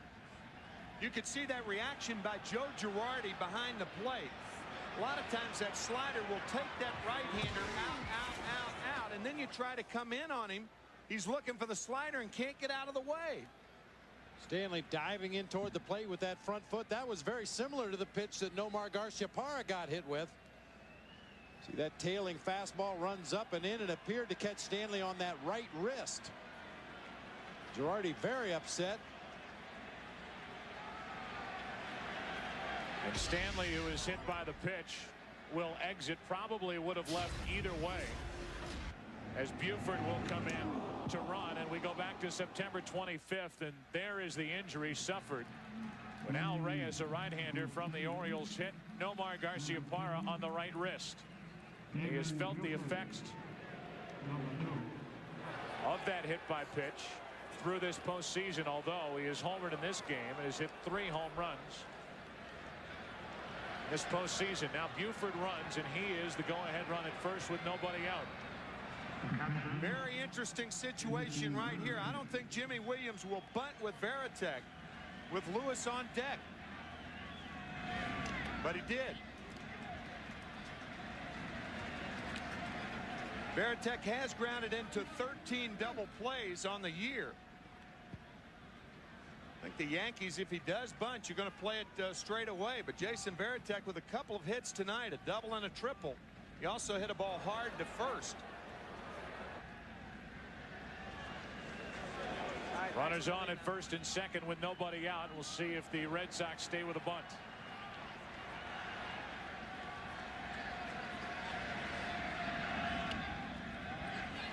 Varitek drops it down. The only play to first out there, and the runners up to second and third, one away. And Lewis will be called back to the dugout, and a pinch hitter will step in for the Red Sox. Nice job by Jason Varitek. Squares around, keeps that bat out in front of home plate.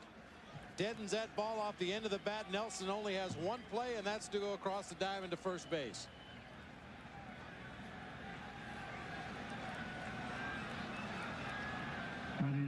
The Yankees can counter this by bringing in the left-hander, Alan Watson, who's warm in the bullpen. And then Jimmy Williams can elect to go to the right-hander. Scott Hatteberg is going to come off the bench and bat. Bat for Darren Lewis, who missed an RBI opportunity his first time up. With a runner at third, one out, he popped up. He's 0 for 3 tonight, so he's gone. Hatteberg stands in. So now a decision here. First base open. And they will move Tino Martinez back at first. With runners at second and third, one out. Tying run is at third. Go ahead run at second for the Red Sox here in the 8th inning. And Hatteberg takes ball one.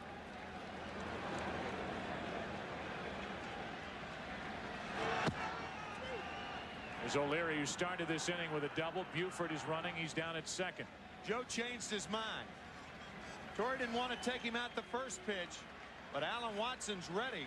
So he'll bring in the left-hander, and I would imagine Jimmy Williams will counter with Butch Husky. Well, this bullpen has been begging for work, and they will get plenty of it here in the 8th inning alone. Runners at second and third, one out. A one-run Yankee lead here in the 8th inning. Nelson is gone. Watson is in.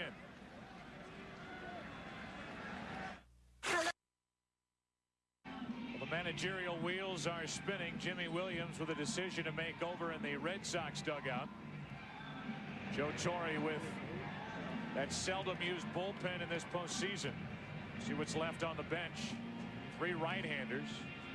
Hatteberg was at the plate. It appears he will be lifted for a pinch hitter. And we go back to what we showed you at the start of the night.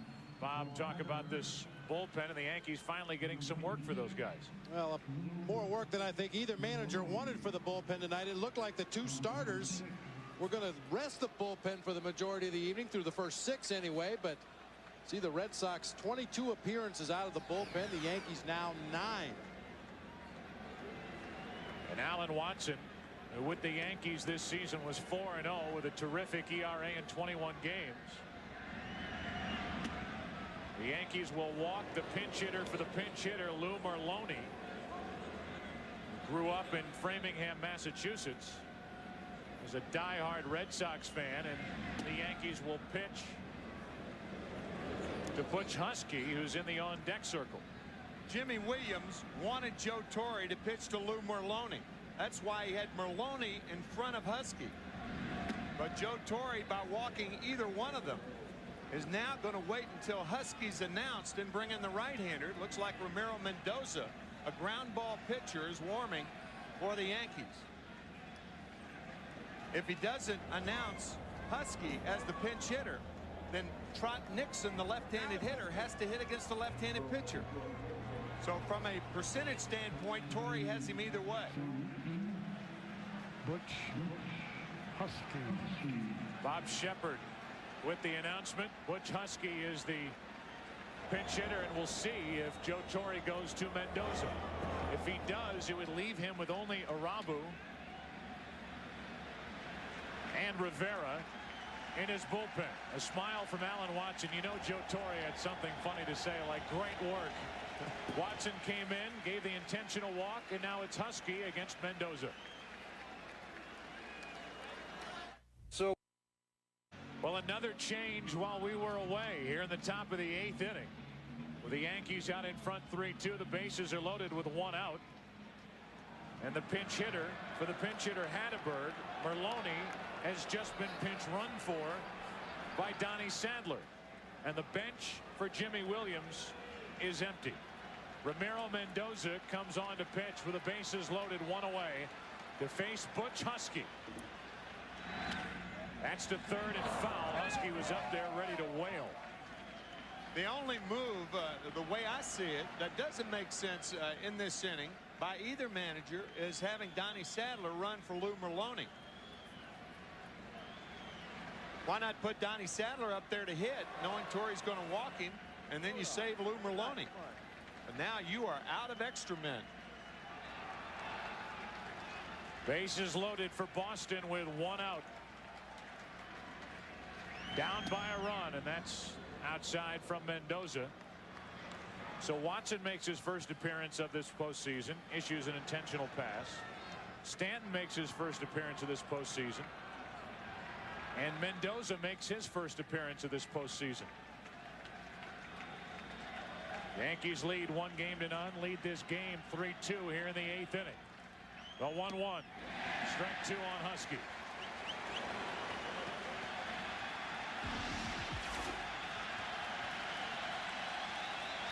Good change up that time from Mendoza. It's Husky out front on an off-balance swing. Husky, a former New York Met, started this season with Seattle. The 1-2 pitch. He's fouled outside third. I don't know where O'Leary's going. He's going back to the bag.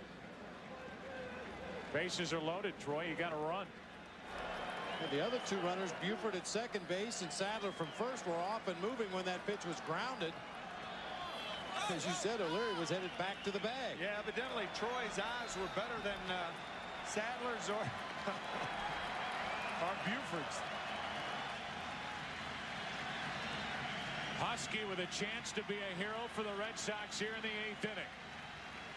Boston down by a run. Bases loaded, 1 out. 2 gone.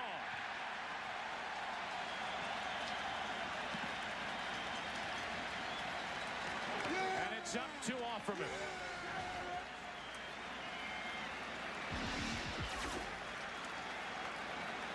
Sinking fastball. He didn't get the ground ball he was looking for, but a key strikeout of Butch Husky. And now Jose Offerman with the bases loaded, 2 down. Offerman, who signed a highly criticized contract over the offseason, 4 years, $26 million.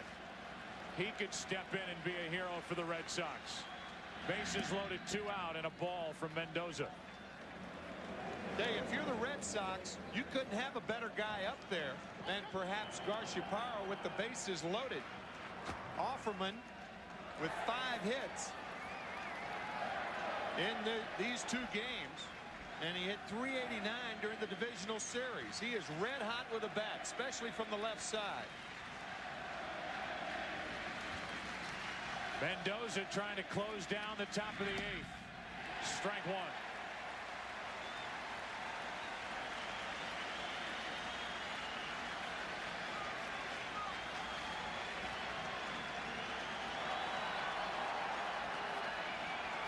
Bases loaded, 2 out. 3-2 Yankees, and strike 2 on Offerman.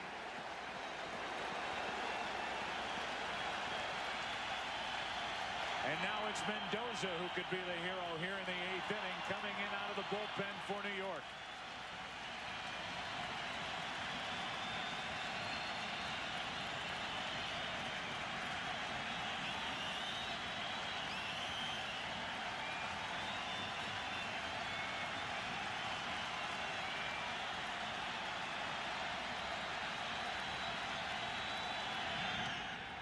Wouldn't chase it, 2-2.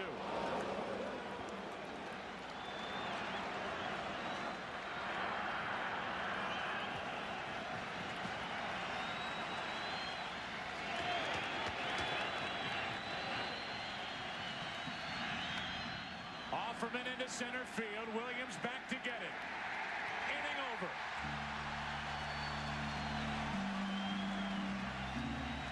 What a terrific performance by Ramon Mendoza. Some emotion shown by Joe Torre. His bullpen does the job here in the 8th. The big Husky strikeout. Still 3-2 New York. Championship Series on Fox is brought to you by Chevrolet Trucks, the most dependable, longest-lasting trucks on the road. By Energizer Advanced Formula Battery. No battery lasts longer. By Wendy's Bacon Mushroom Milk. When you gotta have one, you gotta have one. And by Brewery Fresh Budweiser, official beer of Major League Baseball. This Bud's for you. From high above, aerial coverage is from the Bud One airship. Delivered fresh daily from your local brewery near you. Budweiser, the official beer of Major League Baseball and the American League Championship Series. Chili Davis will lead off for the Yankees and take on Real Cormier. A number of changes defensively, and this is one of them. Out in center field, Damon Buford puts that away, and Chili Davis is gone, batting for Strawberry. That's just one of the many changes, with Sadler staying in the game, and Donnie's now in right field. Daubach stays in the game. He is at first base now, and he leaves his DH spot to play first base, and that means that the pitcher is in the lineup for the Red Sox and batting 9th in the spot last occupied by Butch Husky, who struck out for the second out in the top of this 8th inning. Nobody left for Jimmy Williams and the Red Sox. Over on his bench as Cormier hits the outside corner for a strike to Ricky Leday. So it is conceivable, with nobody left to pinch hit, that if the Red Sox get to the 9th spot, not conceivable, it's a gut lock. The pitcher hits. Has to. The number 2 spot will lead it off for the Red Sox in the 9th inning. That means Valentin, then Daubach, and then Garciaparra. Rivera getting loose. He was the winner in Game 1 last night. He worked 2 scoreless innings. The Yankees won it in the 10th. Leday, strike 2.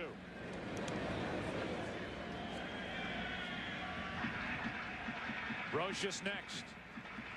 A 3-2 Yankee lead here in the bottom of the 8th inning. Trying to take the first 2 games of this series, and it will be talk of Ramon Mendoza and the job he did coming in with the bases loaded in the top of this 8th inning. Leday is gone. 2 up, 2 down. Cormier trying to keep this a 1-run game going into the 9th inning. Waving at the slider.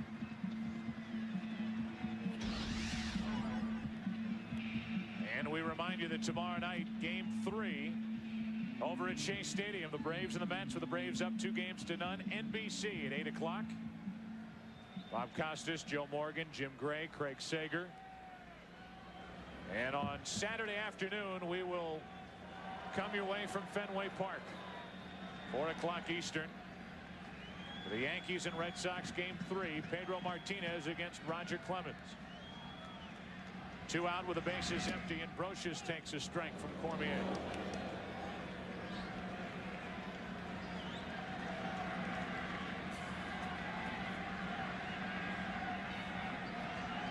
Three-2 Yankees here in the 8th.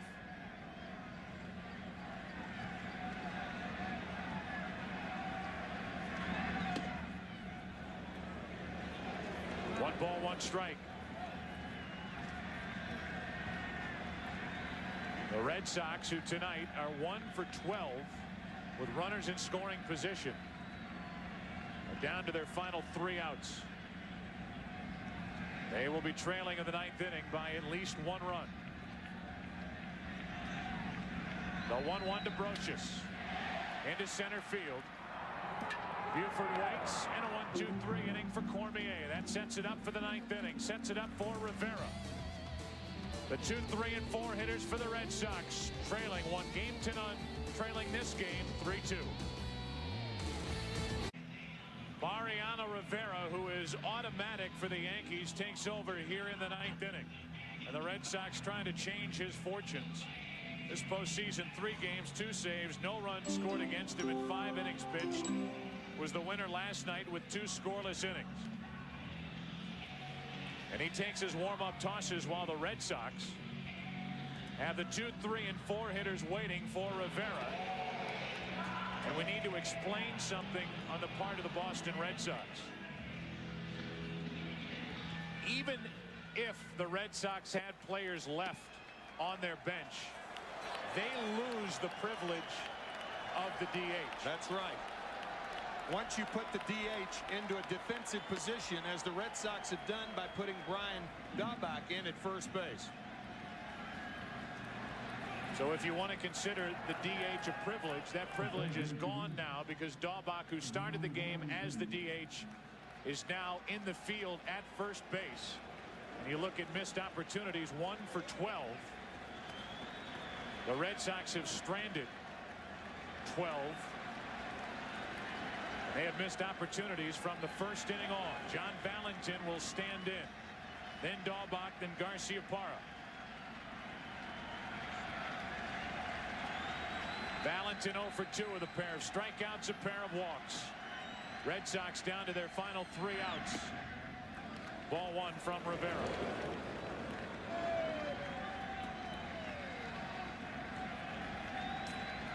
Daubach, the first baseman, waits next. And then Garciaparra, who is homered tonight. 1 ball, 1 strike.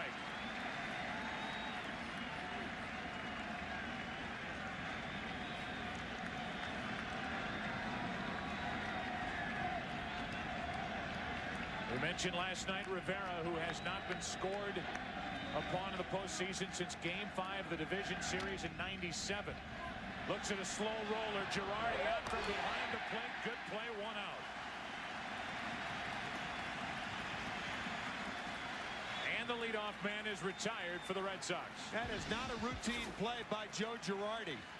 Normally, a catcher, if he has time, will try to pivot on that right foot. Girardi elects to face first base and throws a bullet to get Valentin easily. He knew because Valentin could not run well with that bad knee, he had a lot of time. Now, once again, we look back earlier in the ball game. The Red Sox very close on a couple of attempts for home run balls. Jason Varitek on the left over Paul O'Neill's head, 2 inches from the top of the wall. And then another ball by Troy O'Leary, a couple of inches from the top of the wall at the 385 mark. And now Daubach with 1 out, nobody on, takes a ball. And why those are significant that they didn't leave the park is that Varitek, who tripled with 1 out in the second, never did score. And O'Leary, who led off the 8th inning with a double high off the wall, never scored. 2 balls, no strikes now on Daubach, who's 0 for 4 tonight.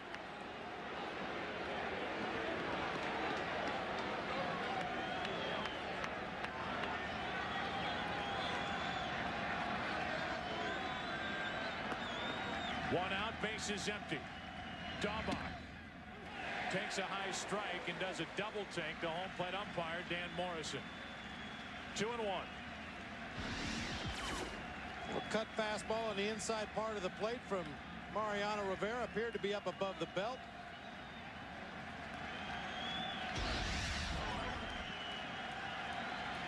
And now a 2-ball, 1 strike pitch coming to Daubach. Into left field, pretty well hit. 2 out. Leday puts it away, and the Red Sox down to their final out here in Game 2.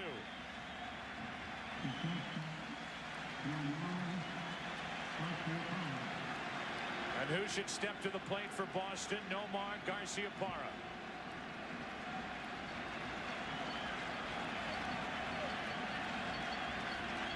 Garciaparra tonight has walked, singled, hit a 2-out, 2-run home run for the only 2 runs tonight for Boston.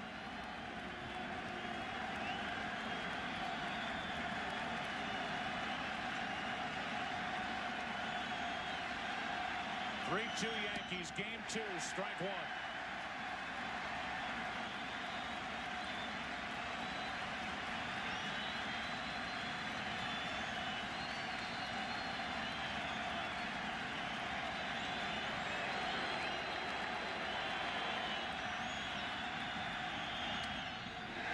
2.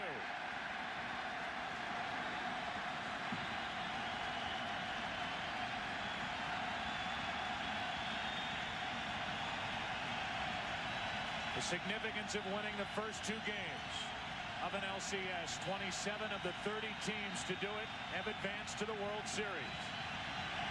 The Yankees 1 strike, 1 out away. Through the left side, and Garciaparra keeps it alive for the Red Sox. 3rd hit, 4th time he's been on base tonight. And now Troy O'Leary, who narrowly missed a home run to lead off in the 8th inning, stands in the go-ahead run at the plate. Scott Brosius properly guarding the line. Even if he were playing in normal third base, doubtful that he would have gotten to that ball. Ball was scalded by Garciaparra. Tying run is on with 2 out in the 9th inning. And a ball to Troy O'Leary.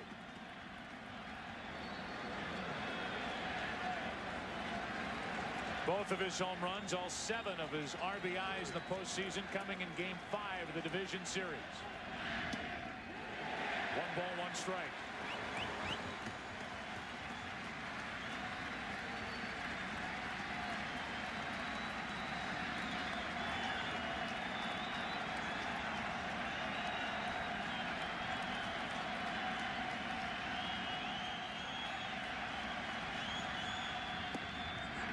Low, 2-1.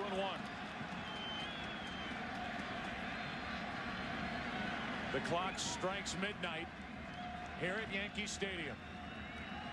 12 o'clock straight up.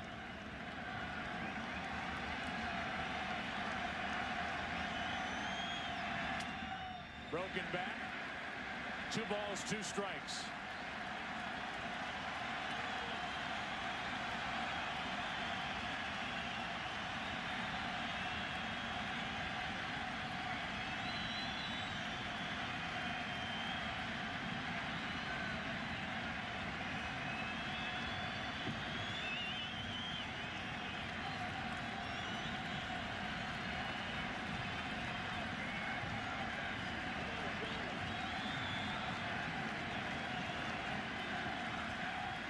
Tying run at first, 2 out, 9th inning of Game 2.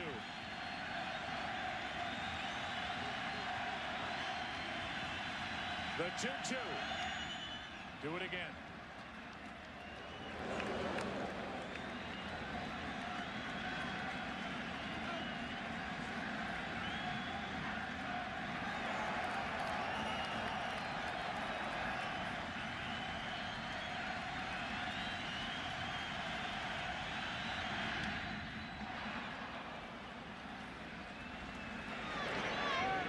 Jimmy Williams emptied his bench in the 8th inning. Joe Torre all but emptied his bullpen in the 8th inning. And now we play in the 9th. A 2-out hit by Garciaparra extends it. Troy O'Leary, a hero in the division series, waits for another 2-2 pitch. A flare into shallow center might drop. That ball's a hit. Headed to third is Garciaparra. It's 1st and 3rd with 2 out. And the tying run is 90 feet away.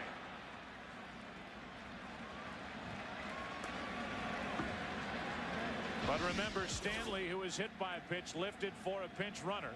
As we look at the flare by O'Leary. And this game falls into the lap of Damon Buford. That's a similar hit that Paul O'Neill put the Yankees ahead with in the 7th inning. I think Joe Torre is going to talk to Rivera and to Joe Girardi about what to do in the unlikely happenstance if O'Leary takes off for second base.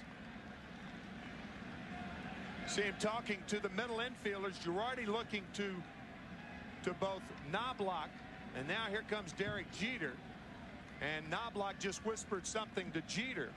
So as much as talking about the hitter, they're talking about what to do in case O'Leary runs. Be sure to stay tuned to Fox for your late local news immediately following this game 2. For those of you who want more coverage of tonight's game, turn to your local Fox Sports Net for Fox Sports News. Damon Buford could tie this game with a hit. Tying run at third. Go ahead run on at first with 2 out, 9th inning. And a fastball is high to Buford. Ball 1.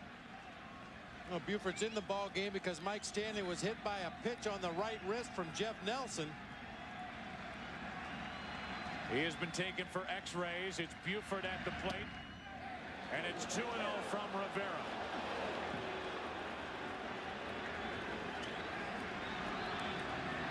Garciaparra with the 2-out, 2-strike base hit. Then a flare hit by O'Leary, giving Buford a chance.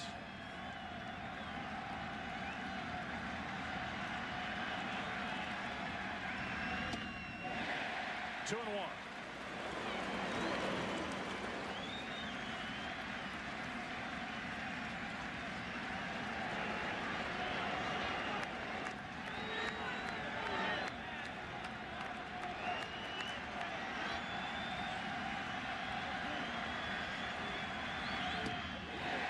And again, the Red Sox down to their final strike.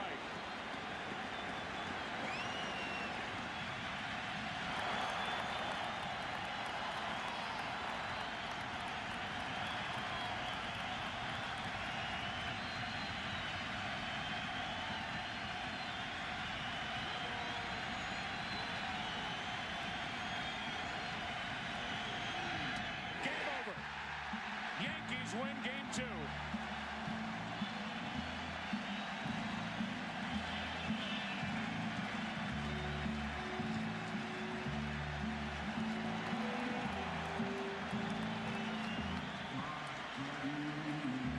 The veteran right-handers in on the decision. David Cone, the winner, 1-0 this year in the postseason, 7-3 lifetime. Ramon Martinez went 6 2/3, suffers the loss, his first in his career in the postseason. Rivera gets his 10th postseason save.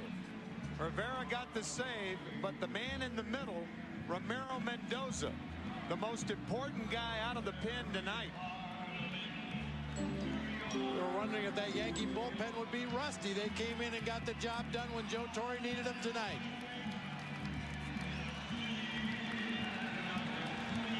So many chances for the Red Sox, so many missed opportunities.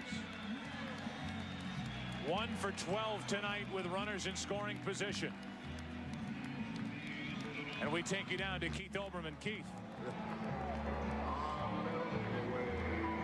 O'Neill, the game-winning hit, and this Red Sox-Yankees series is living up to expectations. You look like you just went through the Second World War. Enough for these one-run games. I mean, there's a lot of intensity. There's no doubt from pitch one, and obviously we'd like to bust out and score some runs, but their guys are throwing the ball well for them. What were you trying to do batting against a tough left-hander like Real Cormier with a season that you had against left-handed pitching at 190? What were you trying to achieve? I mean, you're just trying to hit the ball. You put the ball in play. He gets ahead. He's tough. I mean, it looks great in the paper, but believe me, I didn't hit it hard. I was fortunate to find a hole. Physically, how do you feel? It's so hard to tell whether you're in pain or pain over an at-bat. No, I feel good. Today I felt really good, and so much has been blown out of proportion on this thing. Believe me, I'm happy to be out there, and it's been a lot of fun so far. This series, do you expect this to continue in this fashion the rest of the way? I hope not. These are tough games. Thank you, Paul. Back upstairs now to Joe. David All right, Cone Keith. is here. All right, Keith, thank you very much, and our thanks to Paul O'Neill. And we will take you back down to Keith, who is with tonight's winner, David Cone. They're just filing by, Joe. David, the Red Sox-Yankees series was supposed to be a series of barn burners, one-run games. Paul just said he'd like to have seen the last one tonight. I hope, yeah, and they're a resilient team. They gave tough at-bats all night. I was in trouble all night, had to make some big pitches, and of course Garciaparra got me at one time. That 2 balls were hit by the Red Sox. The one Varitek hit off of you bounced literally at the top of the cushion down the right field line, and then the later shot by O'Leary might have been an inch below being home runs. This is less than a one-run game, isn't it? Oh, it is. It's amazing. I mean, we caught some breaks. There's no doubt about it. You have to feel pretty lucky when balls hit off the top of the wall and they stay in. David, congratulations. Thank you for your time. Thank you, Keith. All right, Joe, back up to you. All right, Keith, thank you. In the end, the Red Sox strand 13 runners on base. 1918, the last time the Red Sox won the World Series, trying to get back there for the first time since 1986. Down 2-0 in this American League Championship Series. So for Tim McCarver, Bob Brentley, Keith Olbermann, and Steve Lyons, this is Joe Buck. Final score in Game 2. Yankees win it 3-2. Don't forget to join us Saturday afternoon for a terrific matchup. Game 3 of the American League Championship Series from Fenway Park in Boston. Pedro Martinez, the new Red Sox ace, against the old Red Sox ace, Roger Clemens. That'll come your way at 4 Eastern, 1 Pacific. Don't forget, for more information on tonight's game, log on to foxsports.com. You've been watching Fox Sports coverage of Major League Baseball. Game 1 in 10 innings. Going the way of the Yankees, 4-3, and a home run by Bernie Williams. And tonight in Game 2, it was loud here at Yankee Stadium as the Yankees came up with 2 in the 7th. The game-winning RBI, Paul O'Neill, bad ribs and all. And as we head for an off day tomorrow in Game 3 on Saturday, the Yankees lead this series 2-0. Good night. This is the place where champions are crowned, where legends are made, and dreams come true. This has been a presentation of Fox Sports.